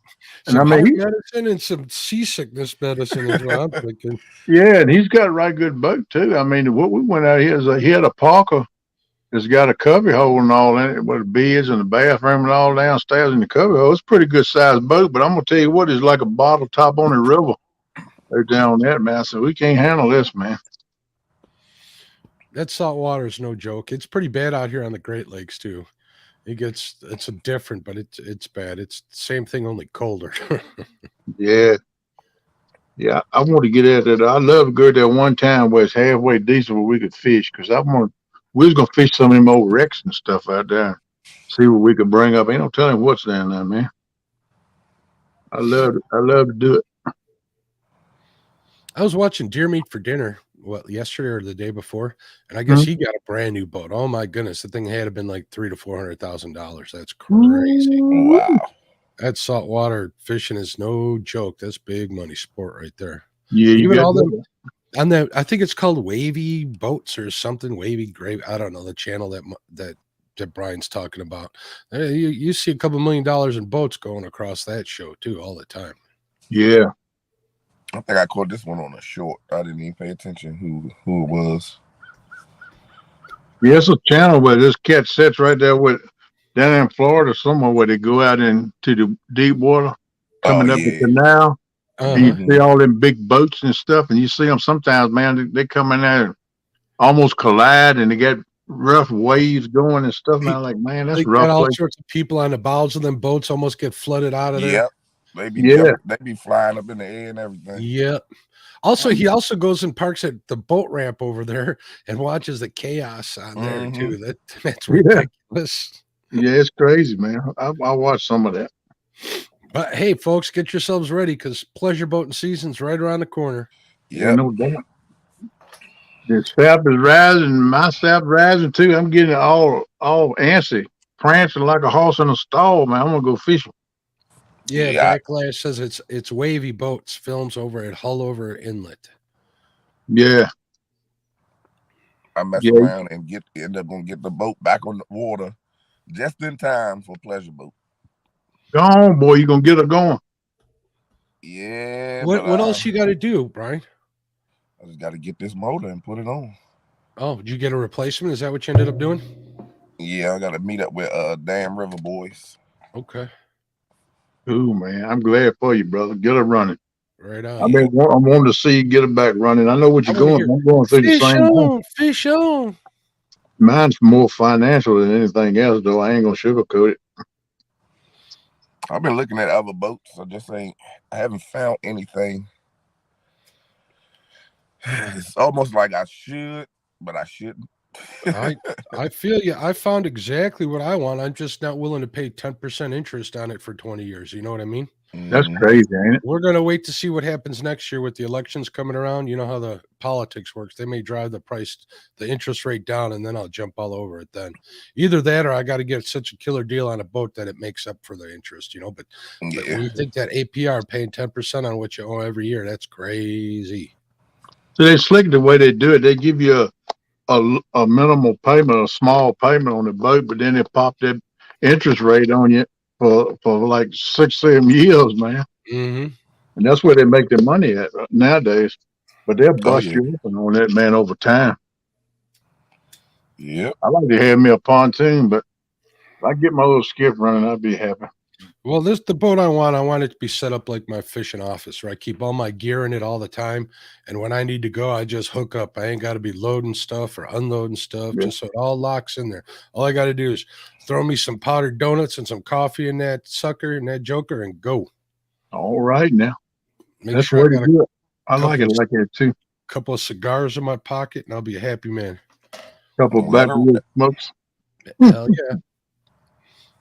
Heck yeah, man. Ain't no wrong with that. Yeah, small water. I've seen a couple boats that just been sitting and they need to be redone. And they selling for cheap, but then I'm sitting there like, do I really want to set myself up to have to redo the boat? By the It's time I not do just the all work. that, I'll be done bought a boat that's Yeah, it's the ready to go. time when it comes to rebuilding a boat. Yeah, it's a lot of time, but like Brian said, the highest things are nowadays when you go to rebuild a boat, as much as you put into rebuilding one, you could find you one in pretty good shape, Yep. water ready, and buy it. Boat parts ain't cheap, that's for sure. No, Lord. Not at all. Welcome back, Viking. What's up, Viking? Especially if you got to repower. If you don't come across a deal or something, motors ain't cheap. Man, I'm gonna tell Oh, you, no. I've been looking at them online because I thought the same thing too. I thought we were stepping up from a 40 to around a 50 or 60. I like how Bug told me this one night in chat. He's like, I want to go to Tennessee or to CatCon, but I'm financially embarrassed at the moment. I've been that way for over 3 years now. My life changed, man, when all this happened to me. I'm gonna tell you, man, people gripe a lot of times about having to work and all, but it's a blessing, people. You ought to be glad you're able to work. I wish I could get back to it. I hope one day too. People always ask what is the meaning of life? Well, it's love and it's purpose. Usually your work is your purpose, right? Yeah. Yeah. You figure you work more in your life than you do not work. Yep. Mm-hmm. I mean, By you the time think you about retire, it, and you're what, 60 years old, 50 something. mm-hmm. Then how much more life do you got? Yeah, but how many people end up retiring and then, it's over in a couple of years? That's the unfortunate part. Mm-hmm. Yeah, it is. That's just like my mama. She had put in for get her Social Security, and her and Dad was talking about getting together with some friends and going on cruises and stuff. And she was going to retire at the end of that year, and she got cancer, man. She didn't make it. She never drew the first Social Security check. Mm. Mm, mm, mm. And that's bad, man. Oh yeah. And you never know, man. You never know what's going to happen. But think about that. How many people are here in this country that has worked all their life to get to retirement age and never get their retirement? Yep. And look at the money the family don't get it. Of course not. They're just taking away all the money they paid in is gone. It goes to either health care or nursing home or whatever it is that happens. So they say. John says that's why he retired at 54. Give you more time to enjoy. Well, you're still working. You ain't retired. You guys. You keep saying he's retired.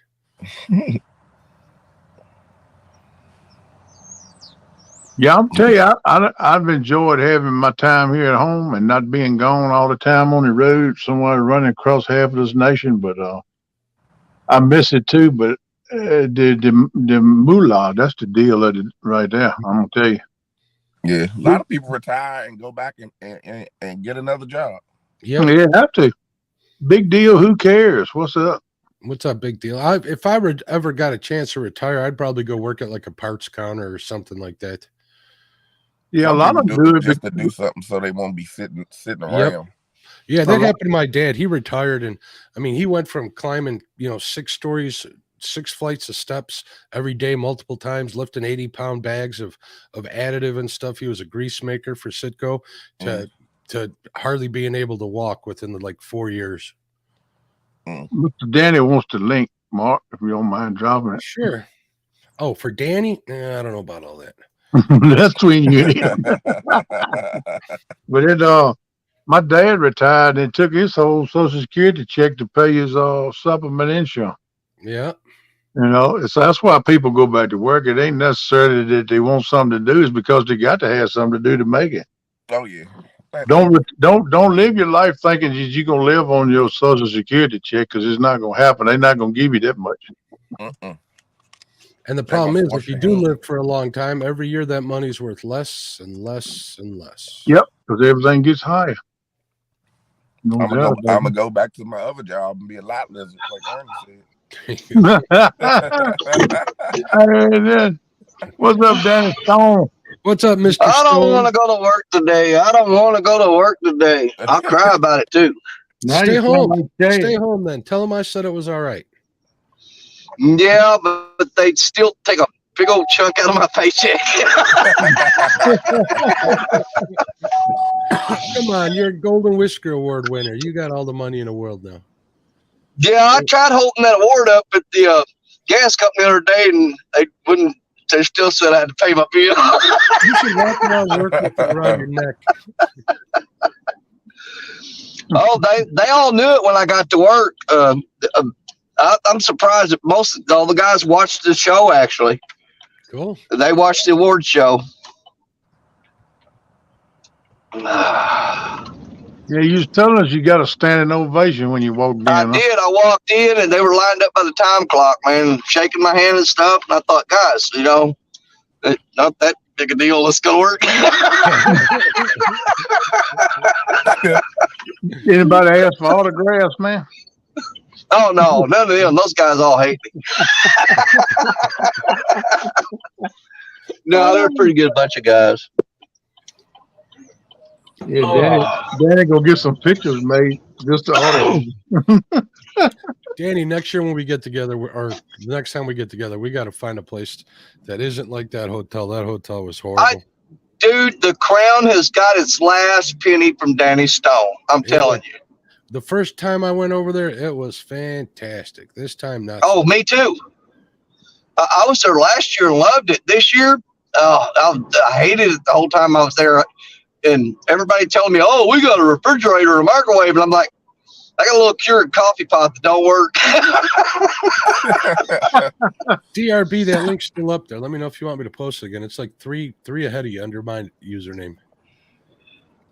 But yeah, I paid almost twice as much as everybody else to stay and had the least amount of amenities and conveniences. I'm telling you, the best thing to do is get you a group of people and get an Airbnb. You're absolutely right. I was going to do that, but nobody wanted to do it with me. Chad's like, I ain't going nowhere near you. Jay, I'll tell you what, you contact me next year. I'm down for it. All right. A lot of times you can find something to where though you might be paying a night and a half rather than stay, 3. Well, y'all don't stay as long, so yeah, we get there early. Yeah, you guys got set up and take down all that stuff. But even still, well, for the days you're staying, it'll still probably end up cheaper. Yeah, because you'll be able to accommodate more people, so the price per person will be cheaper. Yeah, I'm trying to think, Mark, who else I'd be comfortable with, going in on like renting something like that. Yeah. Definitely not Parker. I don't want to be trapped in a house with Parker and walking around in my pajamas and have somebody's finger jammed up my.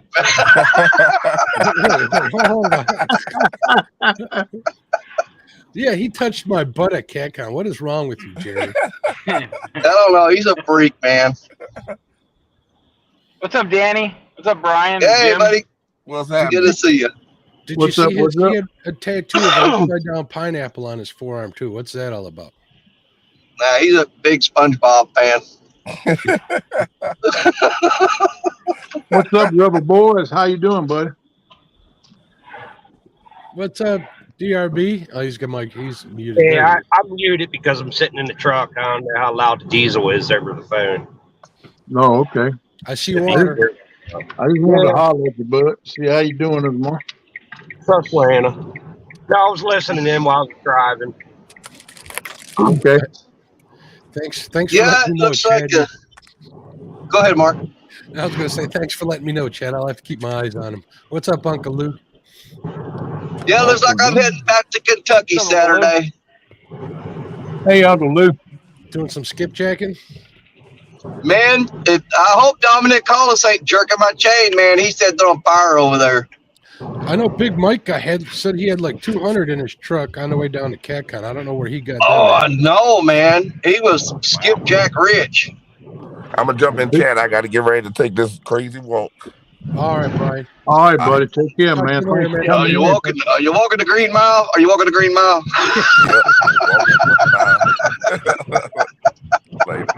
Come back and see us anytime, bud. Oh, I was going to tell him bank angler walking. You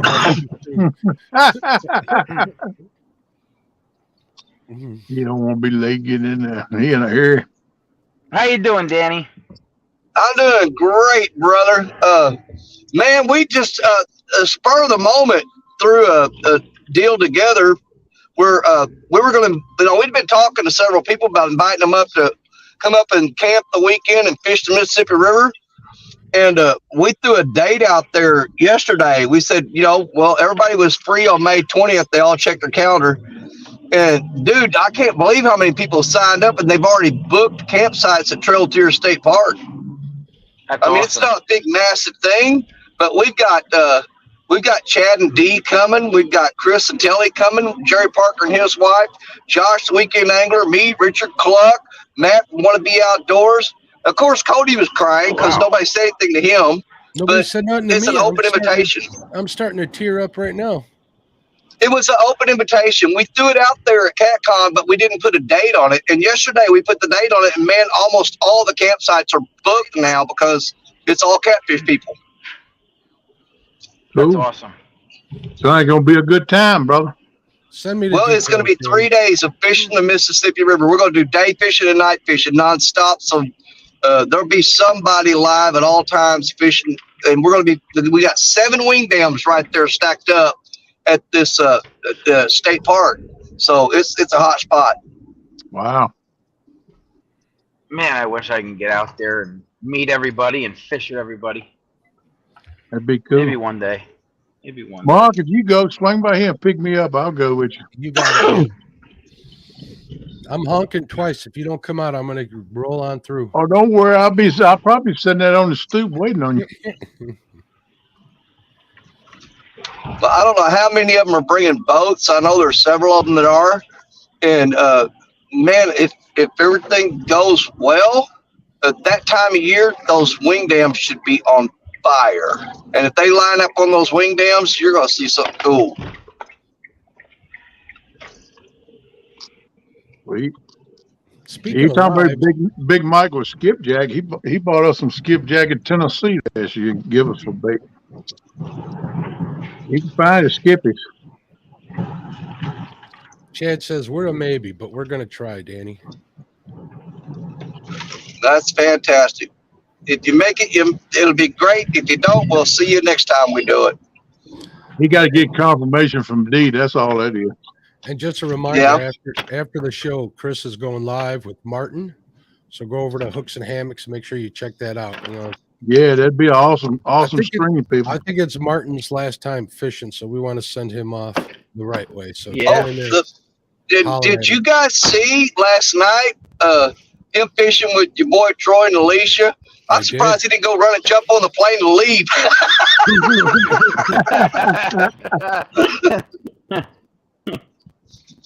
Yeah, they had that man standing in knee-deep mud. He looked miserable. He said, bloody freaking Americans are freaking nuts. He got the taste of it, didn't he? Man, he had mud all over him, and I thought, my God, guys, you're killing him. Yeah, I thought, like, how's he going to get on the plane with all that? You know, there were several people commented that. They said he's gonna be like, they're gonna be checking him to see if he's smuggling something under all that mud. So, what are the dates of that, Danny?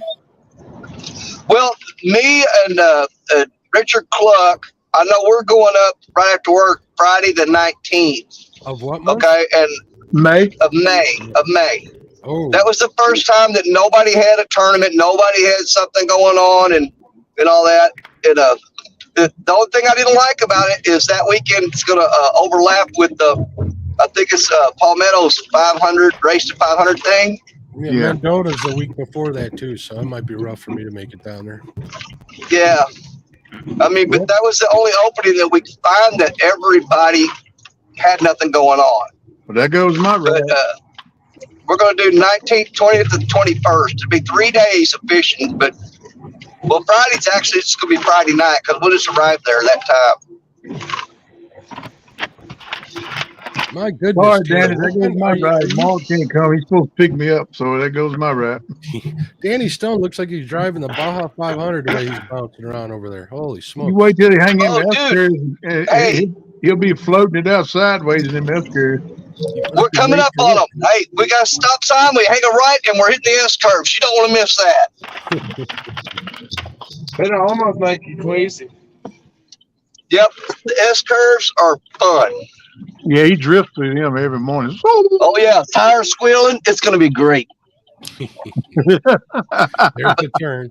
But see, I have to slow down because I can see up there about there's a car coming around the S-curve, so I got to see the headlights. I wait till they clear, and then we're going to punch it. All right, Ernie. All right, there he comes. There he comes. He's taking S-curves. He's almost out of my way. We're going to have a clear shot at it because that's the cool thing about it. You can see headlights for half a mile away, so you know there's nobody coming. Let's do it. There we go. Hammer down. Be careful, Danny. Oh, I do this every morning. Ask them. Well, don't die to entertain us. Hey, I do this even when I'm not on here. Did he cross the bridge?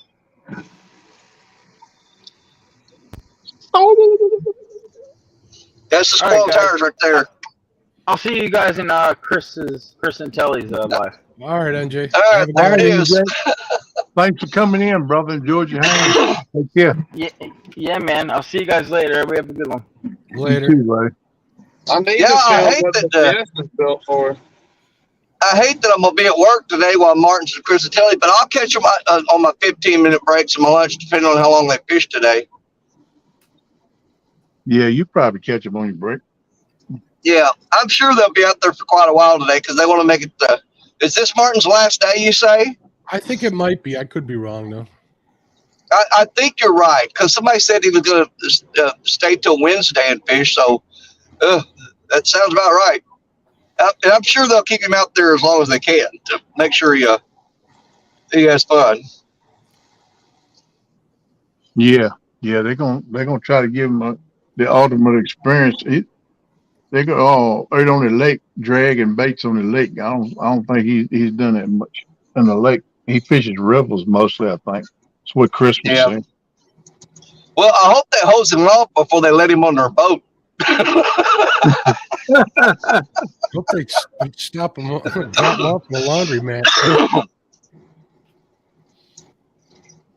So he pretty much got a pretty decent taste of American fishing with J-Dog. J-Dog anchored up, right, when he had him with him? Yep, he did. And then you got him, your boy Troy and Alicia taking him down there stomping in the mud, and now you're going to have Chris and Telly taking him out dragging. So he got something different on every one. That's great, man. All he needs is some bumping action. That's all he was Oh, missing. good God. Can you imagine if he'd got with Bobcat?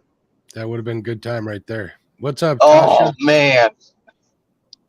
What's Dallas Liebert? He said the Dennis Stone Express. Yep, we're never late for work. I don't care what time we get up.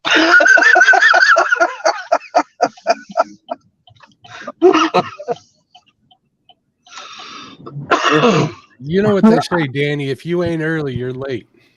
I noticed that, Danny, but I didn't say nothing. Yeah.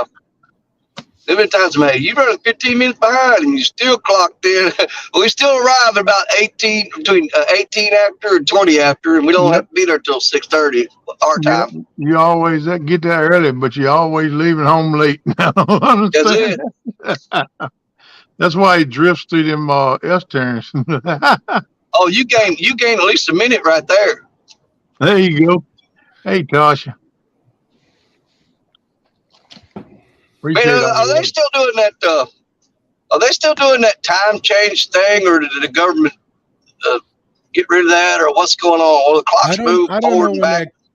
They are getting rid of it. I don't know when that goes into effect, whether it's this year or 2024.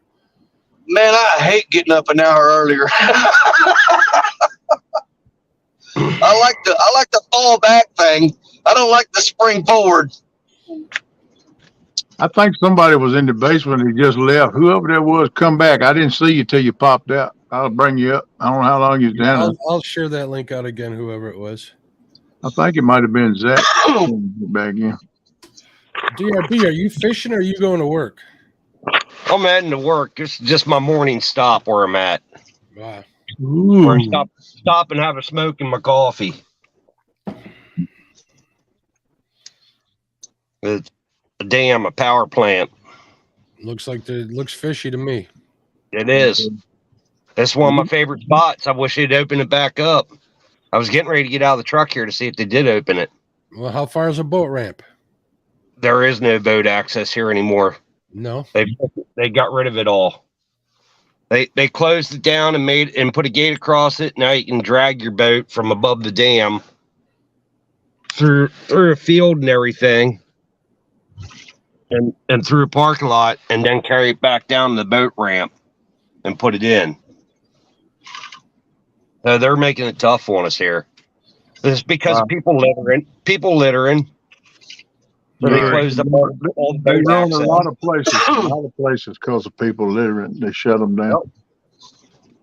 I'll tell you what, every day I made this trip for the last 3 weeks up here, this job, and every day I see 5 or 6 new trash bags sitting along the road somewhere. Well, that But means usually- somebody picked it up. Well, someone else is always picking up trash bags, but I always see other trash bags where someone else dumped overnight. That's too So I bad. guess somebody's cleaning up every day and someone's dumping every day. They got to be careful doing that because then people will grab them trash bags, the law will, and they'll go through it and try to get the address and all, get in contact with them. Yep. Yep, they'll do it, man. Tasha's asking if Hawgleg's okay. You want to fill everybody in right now, Kenneth? Yeah, I'll make another announcement since we got a pretty good crowd in here now. Hawgleg called me yesterday. We talked a while.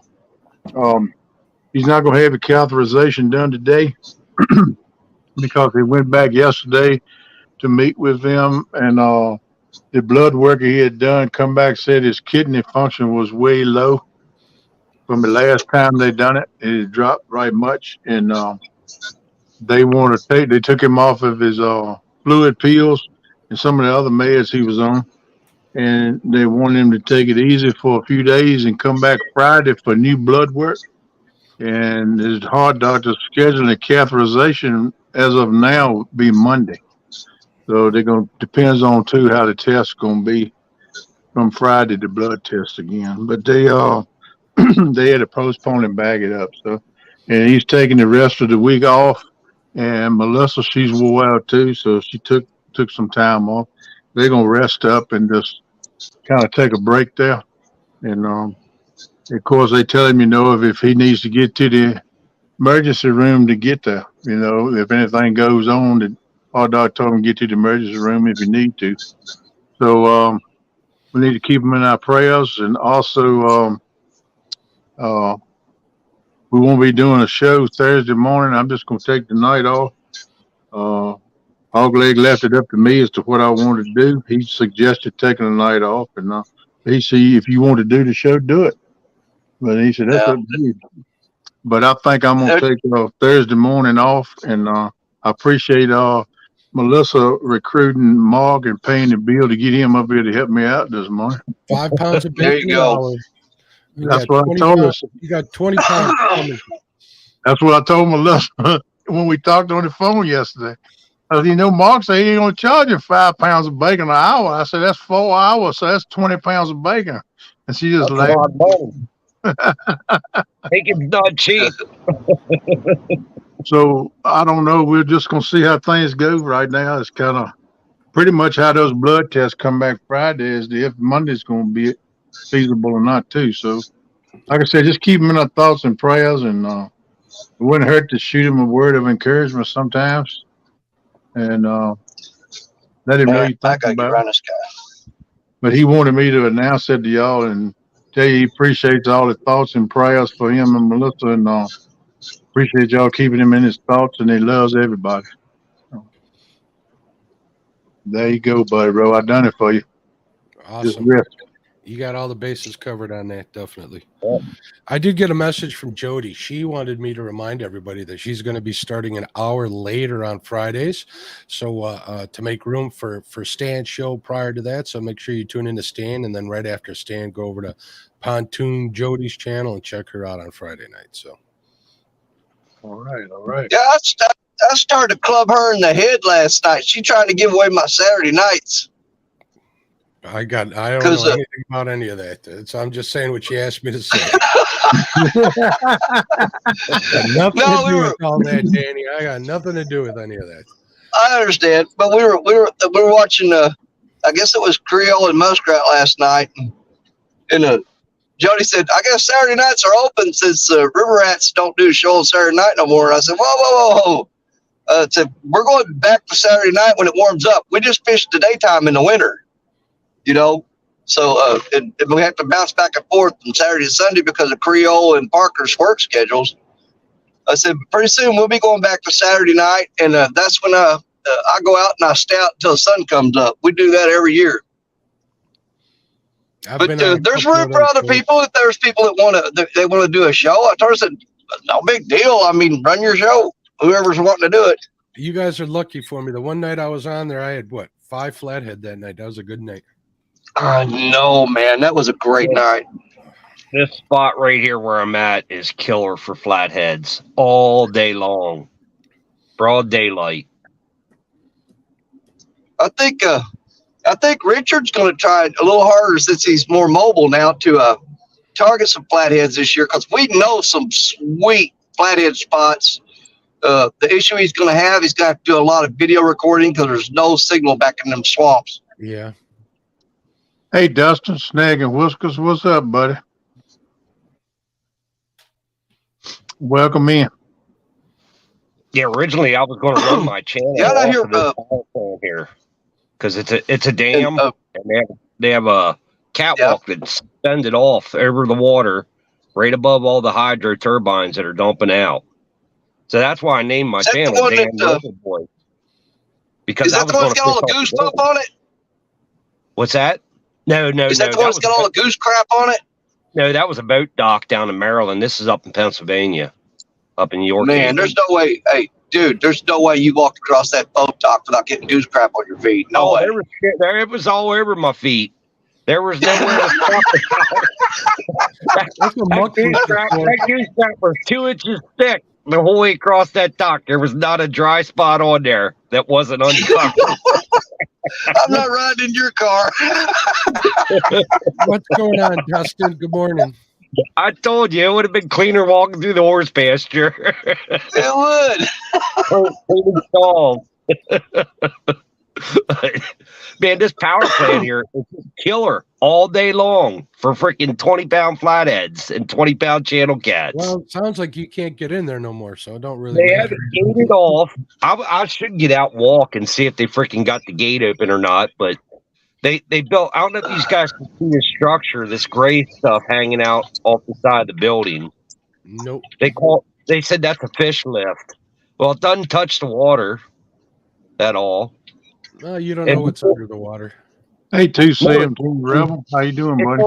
Don't touch it. It ain't even close to the water. It's freaking 10 feet off the water. What's up, 217? And so they raise and lower this one section of it. I'll get out and walk over. Maybe they opened it up. Now they're saying it's closed for the season for the shad run. Well, it's been closed all year last year. And in December is when they put up the sign saying it was closed for the migrating shad. Well, shad ain't running in December. And but man, you could bump off of this thing, big flatheads all day long. Hopefully it's open. Be nice if it was. I'll find out. Because if it's open, I'll be back up here this week fishing. I thought the same thing, John. He said, that's the worst door buzz I ever heard. I was thinking to myself, make it stop. Yeah, so you're supposed to be able to hit this button here and talk to somebody in the office for them to come out and let you open the gate to let you in, but nobody will ever answer it.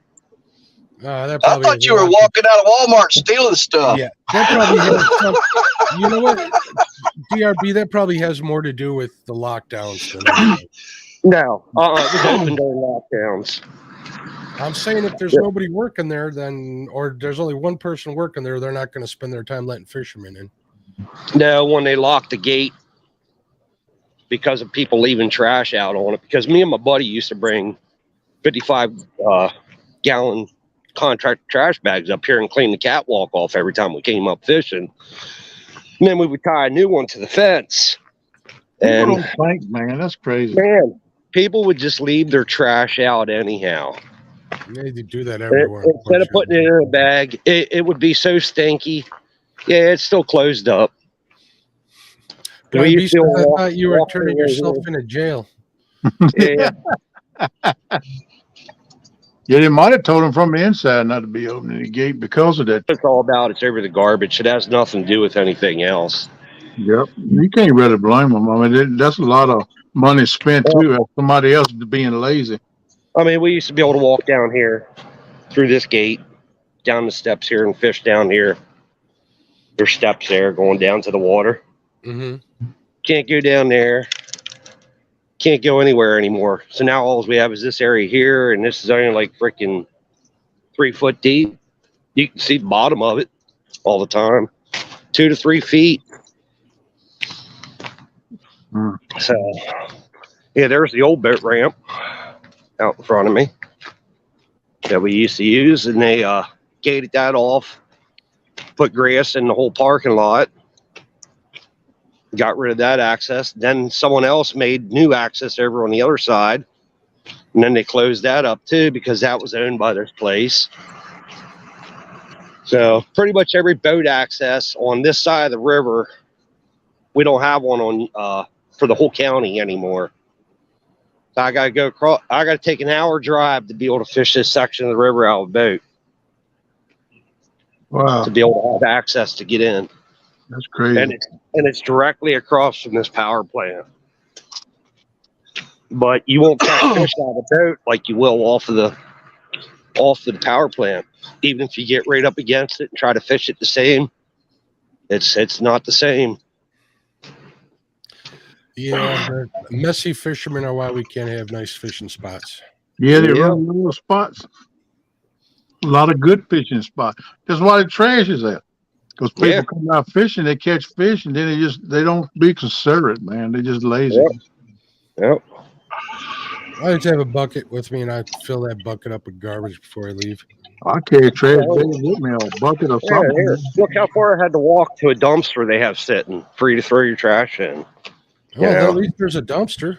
Man, that's most places don't even have a dumpster. I mean, look at that. They won't use it. Nobody will use it. They carry the stuff in. They can carry it back out there. They won't. I mean, we literally clean trash up out here already and watch people bring sandwiches and drinks and everything in. And they left before we did. They watched us clean everything up and they left the trash aside. They probably say, oh, they clean it up, they'll get it because they're too lazy to tote it out. Yeah, well, we're just fishermen, you know, like them. Yep. You got 8 minutes, buddy. People love to Yeah. throw stuff like that off on somebody. Hey, Danimals, what's up, buddy? What's up, Danimals? Damn. All right, guys, we're gonna hop down off here. I'll see y'all tomorrow morning. All right, bud. All See you right, later. buddy, Rogue. Hey, Yeah, Dan. go, man. All right, y'all have a great day. We'll see you.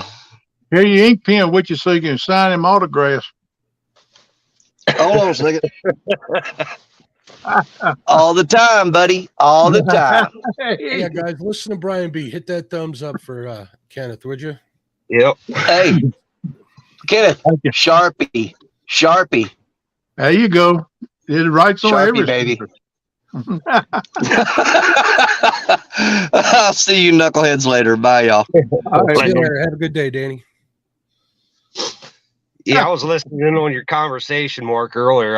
I pretty much agree with you on all the rattle floats and stuff. Yeah. That they don't really improve anything for catching fish. It depends on what you're using them for, to be honest. Yeah. They got You their better be place.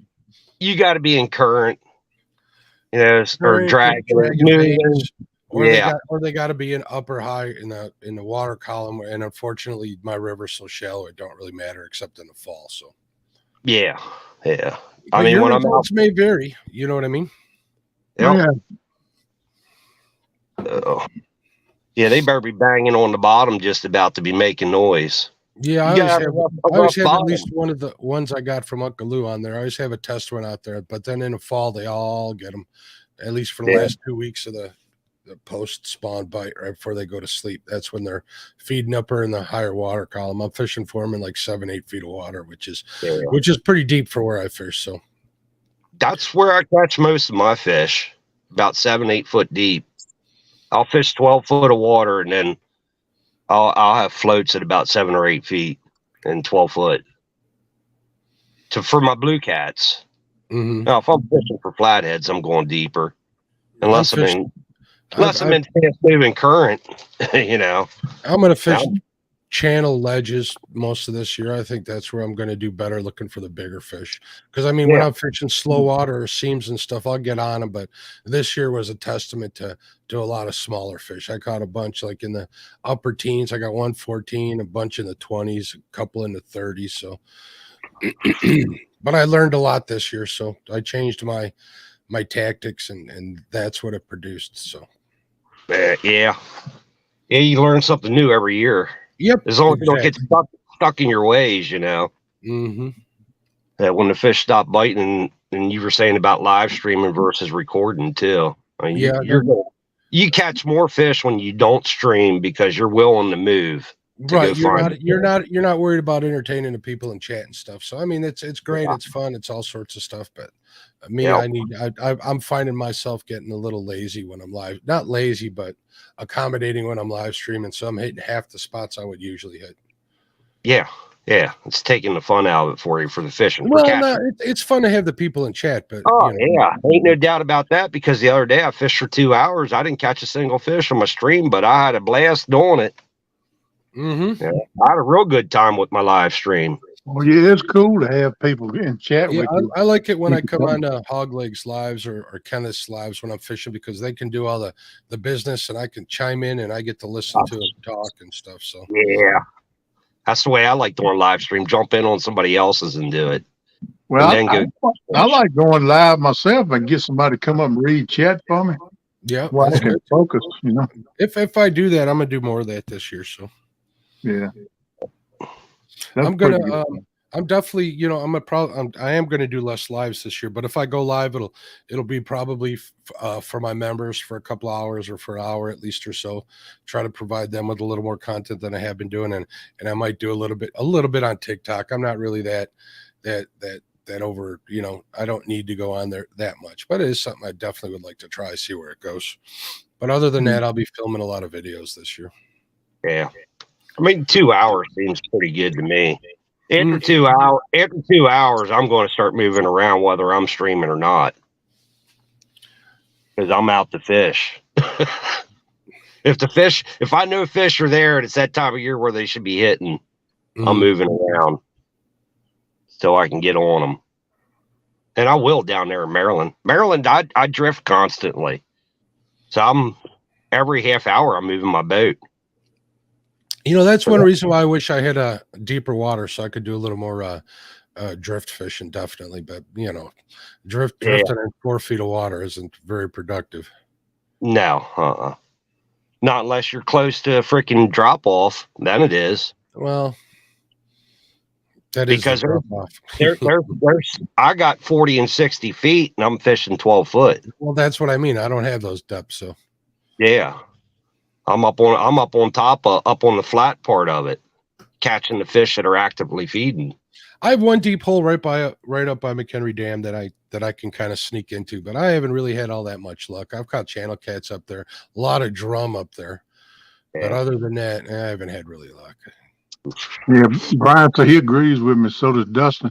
It's better to have somebody up there reading chat for you. Mm-hmm. Definitely, ain't no doubt. Brian's like me. You need to put out some more video content to the lives.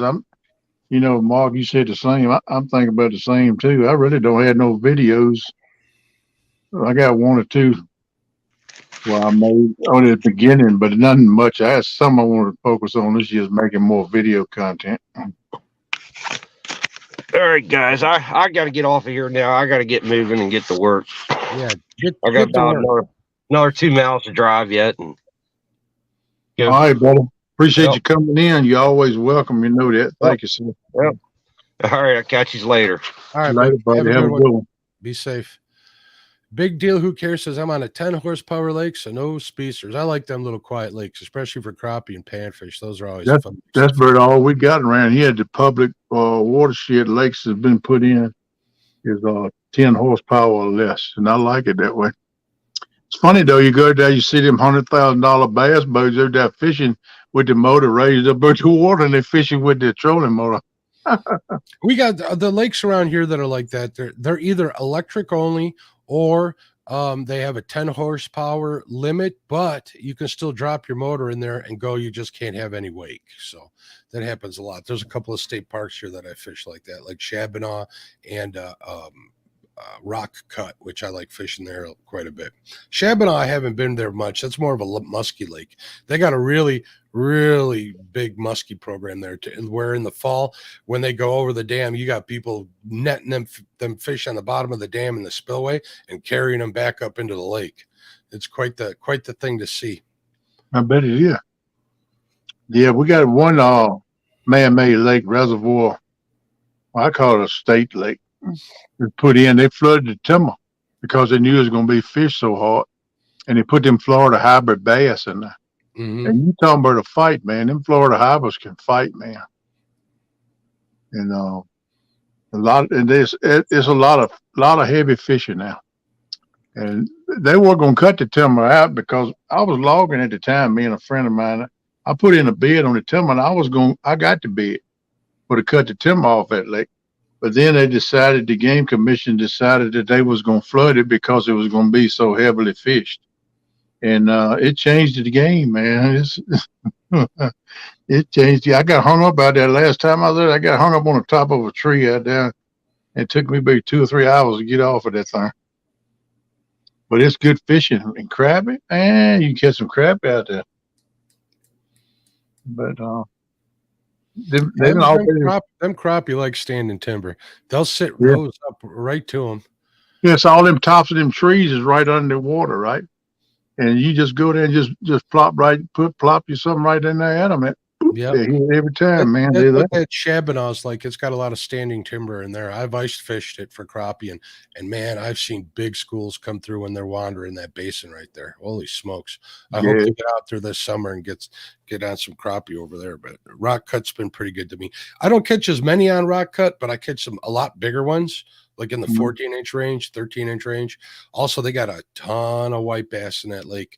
I went out there one day. I caught like 20 between 14 and 16 inches. It was crazy. And all I was doing was hanging a monkey milk jig off the side of my boat on a 10-foot B&M rod. And them jokers that hit that, man, you would feel it. It was like somebody put electricity on your rod. I heard that, man. Yeah, that's probably the best thing for fishing this lake. I bought some smaller blade baits that I'm going to try this year for him if I get out there looking for them. I'll always look for the crappie first on that lake because they got such good size there. It's over by where Jesse Outdoors Addiction lives. It's pretty close to him, but they got good sized crappie over there. They're not as abundant as you would like, but if I can't get on them, I'll switch in the late morning, early afternoon to white bass, and they're always pretty fun. I'm not a big fan of eating them. They have a kind of a weird aftertaste to me, but that could just be me. But they're fun to catch, definitely. Heck yeah. But those Florida Hoppers, man, the game commission had already shot the state record out of it. That was 3 years ago. When they go in every year and shock every year or two and shock the fish to see how they're growing and keep records of them and stuff like that. And then already shocked the state record Florida Harbor down there in that lake. And that's all 14 pounds. And that was caught I think it's 14, a little over. And that was way back in like the 40s or 50s. And that was a lake that's up out near where my dad grew up in Halifax County called Lake Connors, what they call it. We always call it Connors Lake. And there's a lot of good speck fishing up there too, man. You know, right where I launched my boat, that's where the Illinois state record bullhead was caught. I want to say it's like 6 or 7 pounds. I'd have to look. Let me look it up so I'm not lying. Man, that's a big bullhead. That's a ridiculous one, man. Man, I'd like to see a picture of that dude. It was caught in the 50s. Well, this state record in Virginia, I say it was like 40s or 50s or something like that. I think it's been in the 50s. I forgot. Now I have to go back and look. I looked at it a week or two ago because it still holds a record for the state bass in Virginia. Caught right about Black Bullhead by Justin White. 1988, 5 pounds, 6 ounces. Yeah, that's a big boy.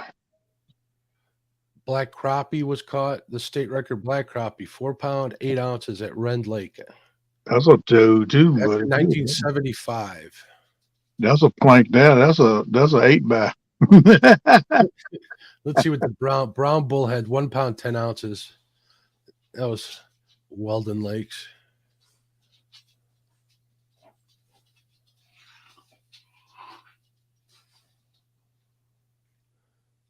Cool deal. Oh, this is telling me so. I could be mistaken about the location though. Chad said it's Illinois. It was probably a black crappie that identified as a black bullhead. Chad, the Kentucky boy. Chad, go get me some chicken, some KFC, bud. Down will say I fry white bass with my crappie and don't notice the difference in the Yeah. taste. I do, especially if you don't get all that red out of it. Oh, it red is some bad tasting I meat. did, I did some hybrid fishing on a tip of canoe where my parents had their little it was a shack for the most part, but when they had the place on the tip of canoe, but they never got that big. I mean, they're 18, 20 inches at best. They were few and far between, but they were always fun. They fought like the Dickens and hell of fun to catch. Yeah, I bet they were. Bet they fought good too. Oh yeah, good times. I'm gonna tell you what, I can go there with me some jigs and maybe a dozen of red wigglers and pan fishing. I can have it just as good a time as I can doing anything. Yep, absolutely. Chad picked up a rod from John Parker at CatCon, little St. Croix. That would be hell of fun to go out pan fishing with, especially get into some 8-9 inch panfish. That thing would be. Oh man, yeah, that'd be nice.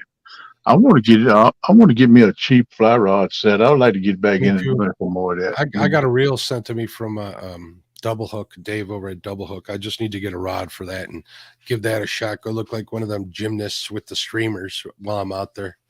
John from Smallwater says Florida state record bass is 17.27 pounds. That's a good one. That's a lot of bait there, John. Wow, man. What's going on, Eric B? What do you say there, Brother Eric? How you doing, my friend? Mr. Eric, if you don't mind, keep Hawgleg in the prayers, buddy. Absolutely. Let's remember him and pray for him and Melissa too. He's going through a lot of stress right now, worrying about him. So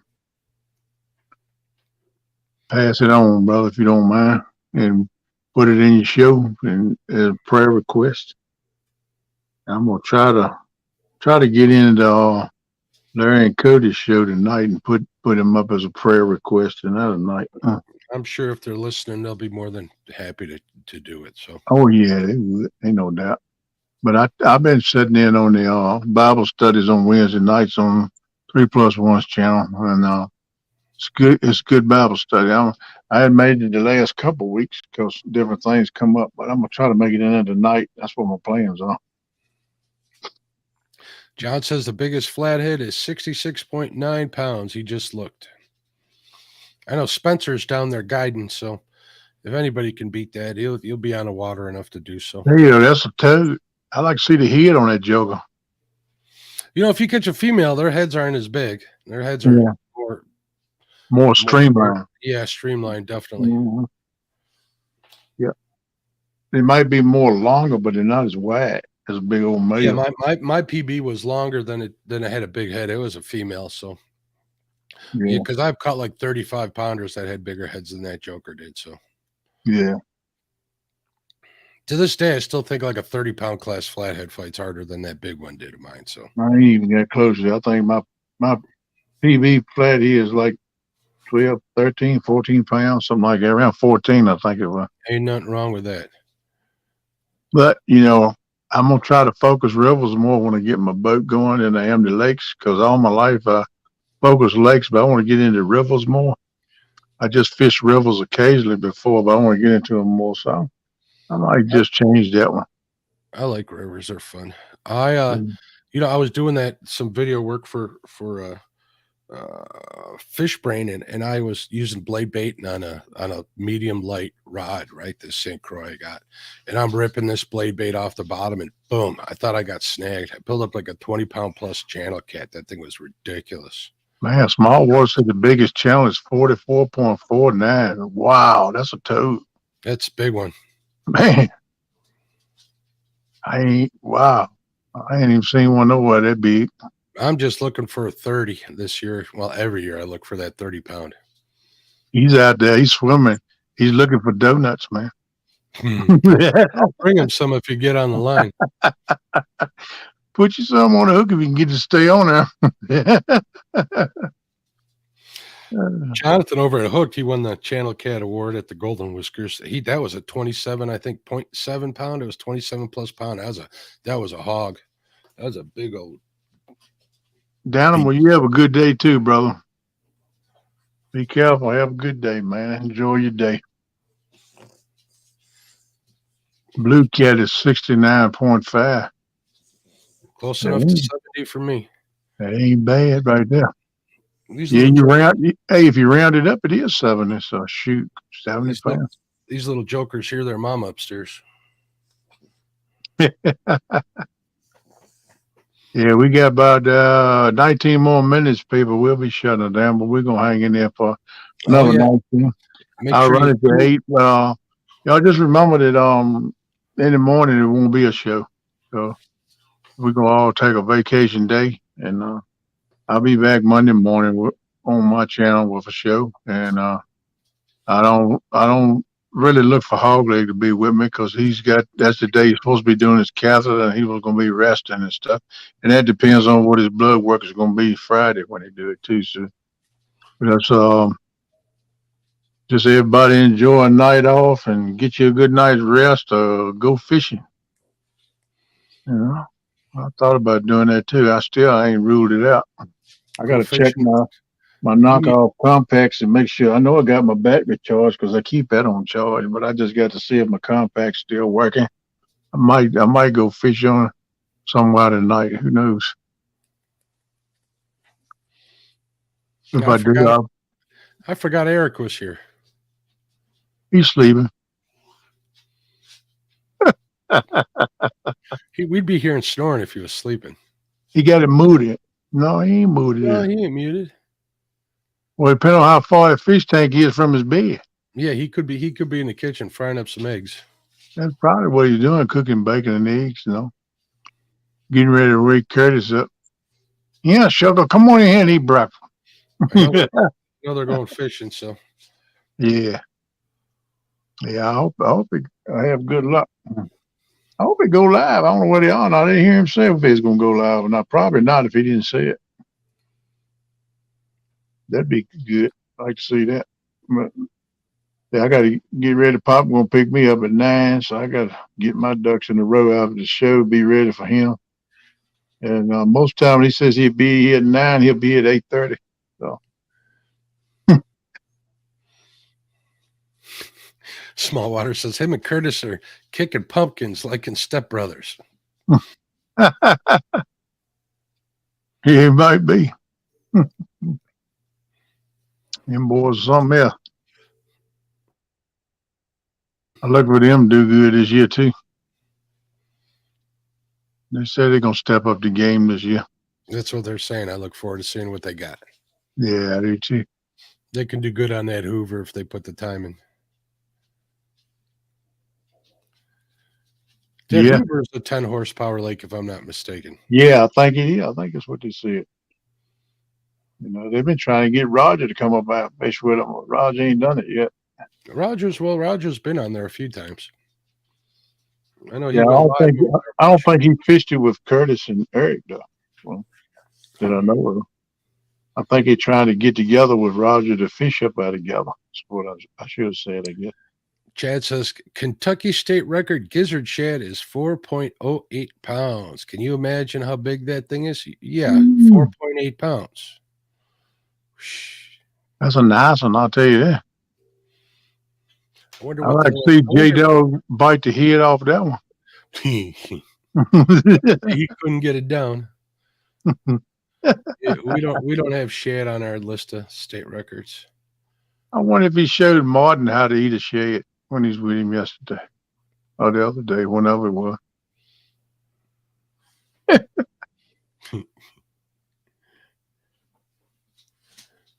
I'd like to fish with old J Puppet someday myself. Oh, yeah, it's yellow bullhead that was caught on the Fox here. 5 pounds, 4 ounces in 1955. Wow, that's a nice one. Mm. And the yellow perch is 2 pounds, 8 and 7/5 ounces. That was in 1974. I don't know what it is with white perch here in Virginia, but I'm sure it's pretty big. That's yellow perch, bud. Oh, a yellow perch? Yep. That's nice. I just sorted these records by date. Biggest warmouth is 1 pound, 13 ounces. Wow, coho salmon's 20 pounds and 9 ounces. Cohos are the small ones too. Hmm. Pretty cool. I know that was a fight right there.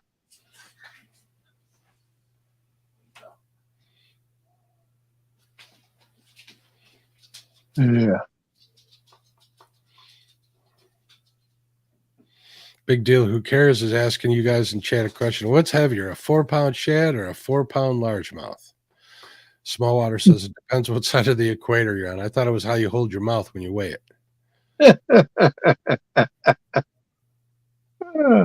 Depends on how many weights you put in Yeah, in their belly. after you weigh. The second time.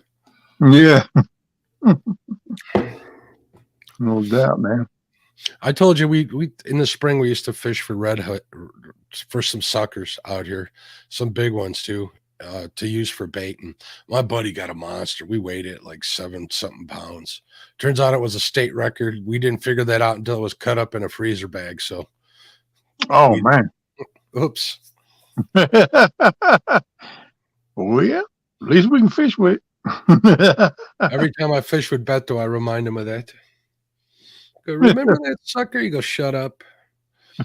I bet he took a scale with him. Now he weighs every fish. I haven't fished with him in a while. He's doing some paintball stuff right now. He's on some traveling team or something. He's got all into that. Oh, wow. I can understand how you could. I was interested in that, but I never pursued it at one time. Yeah. That's very competitive too. Big deal. Who cares? Says, yeah, I seen one of those walleye cheaters had some other legal problems in addition to domestic problems. Yeah, they tried passing off some counterfeit bills at a bowling alley. That guy got busted doing that too. Oh, come on, man. Look like they'd learn from one experience. Yeah, bad apple will always be a bad apple, you know. It sounds like to me that apple's rotting in a container somewhere.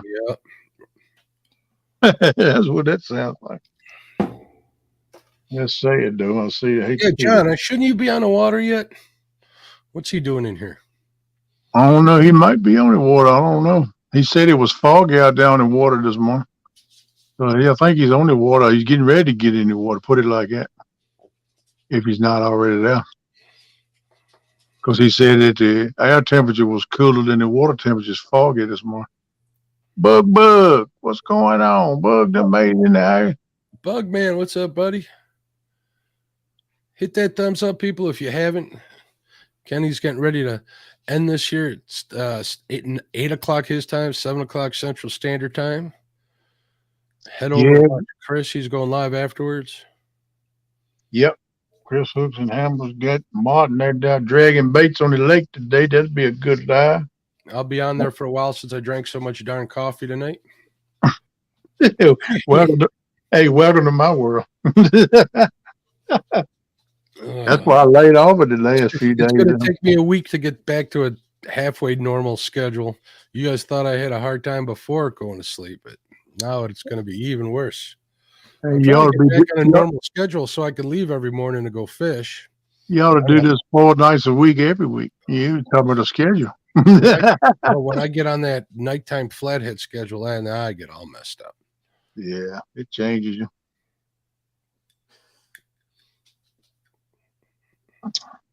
But then again, people don't look for a show in the morning. We'll take a day off and keep Hawgleg and Melissa in your prayers. Just remember them. He's going through a lot. They didn't do the catheterization today. They got it rescheduled for possibly Monday. They got to do more blood tests. His kidney function is way down. And they took him off meds, wanted his kidneys to rest for a couple of days and go in and take more blood tests, see if it improves any. And we go from there. So he called me yesterday evening. We talked for a while on the phone. And he told me to tell y'all that he appreciate all the thoughts and prayers and that he loved y'all. And he's just doing what he's got to do. He's resting. That's what it is, what he needs to do. And Melissa, she was just talked to her yesterday evening too. Of course, both of them together on the phone. And she's wore out too. She's stressed out, with everything that's going on. So they're just taking some time off this week and resting. And We'll see how it goes after that, but just We keep them in your prayers. We definitely are keeping them in prayer. So Yeah. I hope everything gets okay with my little brother. I just wanted he wanted me to pass it on to y'all, so that's what I did. keep NJ's dad in your thoughts. Definitely Kevin's dad in your thoughts. He's going through chemo. Check in on Abbott. He had surgery yesterday. Yeah, we got a lot of our family that's going through a lot of health issues, you know, and we need to keep mindful of that. I got all of them on my prayer list. I pray every day, most time twice a day, but at least once every day. I send out a prayer for them. But there's a lot going on, man. There's a lot of stuff floating out there, man. There's a lot of people sick. So. You're a good man, Kenneth. I'm just me, buddy. I just try to be me. That's all. I try to live the way I was raised. You know, and talking about my grandpa a little while ago, he was one of the main influences on me because Paul was tough, but he was. Oh, we lost Kenneth. There. Oh, he's coming back. Welcome back. Hmm? I just lost you for a second. Oh, I do a blip every morning. Most time it's around 6 or 7. It's a little later this morning. You just blipped. Yep, I do a blip every morning just about on my show.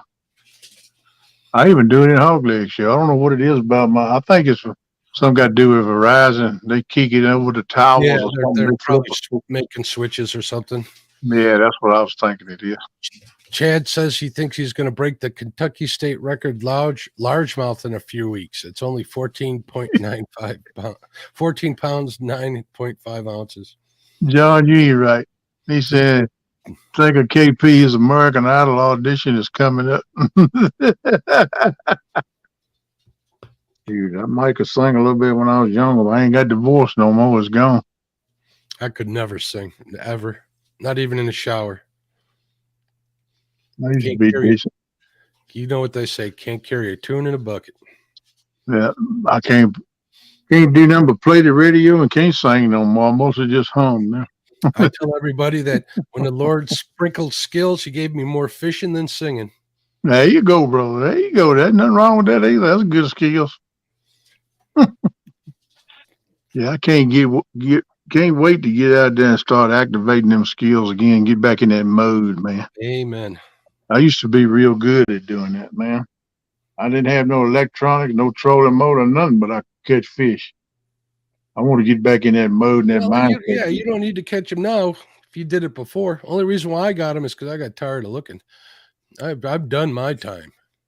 Well, I mean, yeah, I've caught them before, but I want to be able to put them in my content and post them where people can see them. You know, because I was dumb all the time I fished before, unless I caught like a big string or specks or something, I'd take a picture of them. But I never took pictures of fish. And it's a lot of fish I caught that should have took pictures of, and I never did. And that's what I want to start doing this year is taking pictures, you know, and documenting.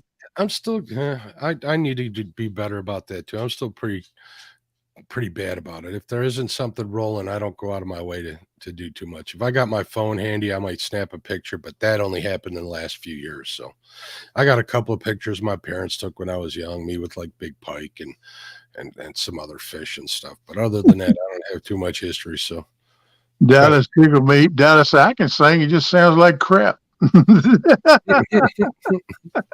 know how you feel, Dallas. I'm in the same boat, buddy. That's the way I am too, Dallas, nowadays. One time I was singing in my truck at a stoplight, and I look over, and there's some lady just laughing at me. Oh, my God. Not in a bad way. She was just getting a big kick out of me. I thought that was kind of fun. Smallwater said, I had an NBA dream. Being 5'7", white and fat, killed that dream. Fishing is it. Fishing it is. Fishing don't care how tall you are. And by going to CatCon, that sure did prove it. Let me tell you. That's as far as I'm going to go. Yeah, I threw away a possible football career. But that's my doings, my decisions. In high school, I had 3 college scouts offer me a free ride. I walked away from it. I just didn't want to go that way. young and dumb, didn't know no different. But I mean, I probably wouldn't have made it pro no way, but I got a free ride through college. Oh, well, there you go. Yeah. They offered me a scholarship, but I walked away. I went to work. I wanted money to chase women and give me a Yeah, ride. same here. I was offered a ride at Wyoming Technical Institute to be a mechanic. I went and worked anyways. When I graduated from high school, you know what my graduation present was, Kenneth? An application to Citgo Petroleum. Hey, I heard that, man.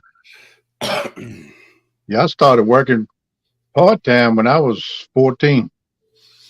Yeah, I did go back to college though later on. I got tired of working outside, so I worked like 60 hours a week and went to school just about full time, and that about killed me, but it got me out of the cold. So Yeah, that you was dumping. You was putting in some hours doing all that. yeah, it was crazy.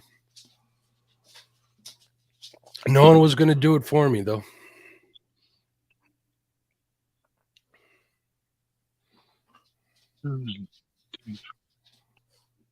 John is on the road this morning. He's got nowhere to be today. He's rocking and rolling. He's got to keep his guests on his charters pretty entertained. That's for sure.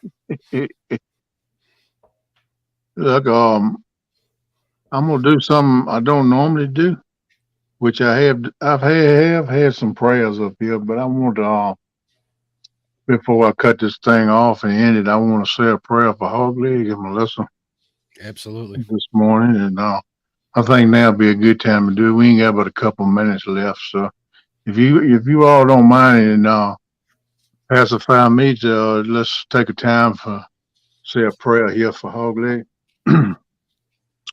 Dear gracious Heavenly Father, we thank you for all our blessings. We know where it comes from. We thank you for sustaining us and keeping us, Father.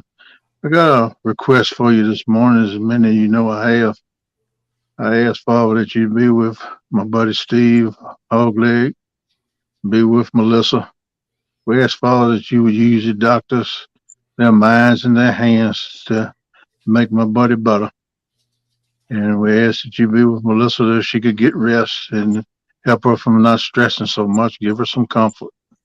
And you know the situation, Lord, and I don't need to dwell on it. You know what it is, but you can't act on it unless we ask you to come in and do it. So that's what we're doing, as I have before. I just thank you for all that you have for us, Father. We thank you for many blessings. I ask that you to guide and direct us and keep us in your care. And above all, Lord, your will be done.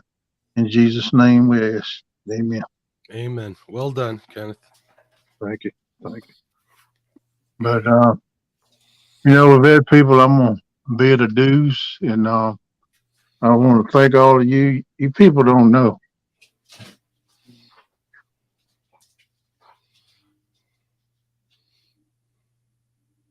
Getting emotional.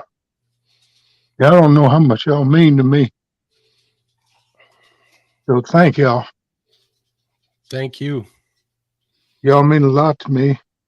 Y'all actually saved my life. But that's for the movie.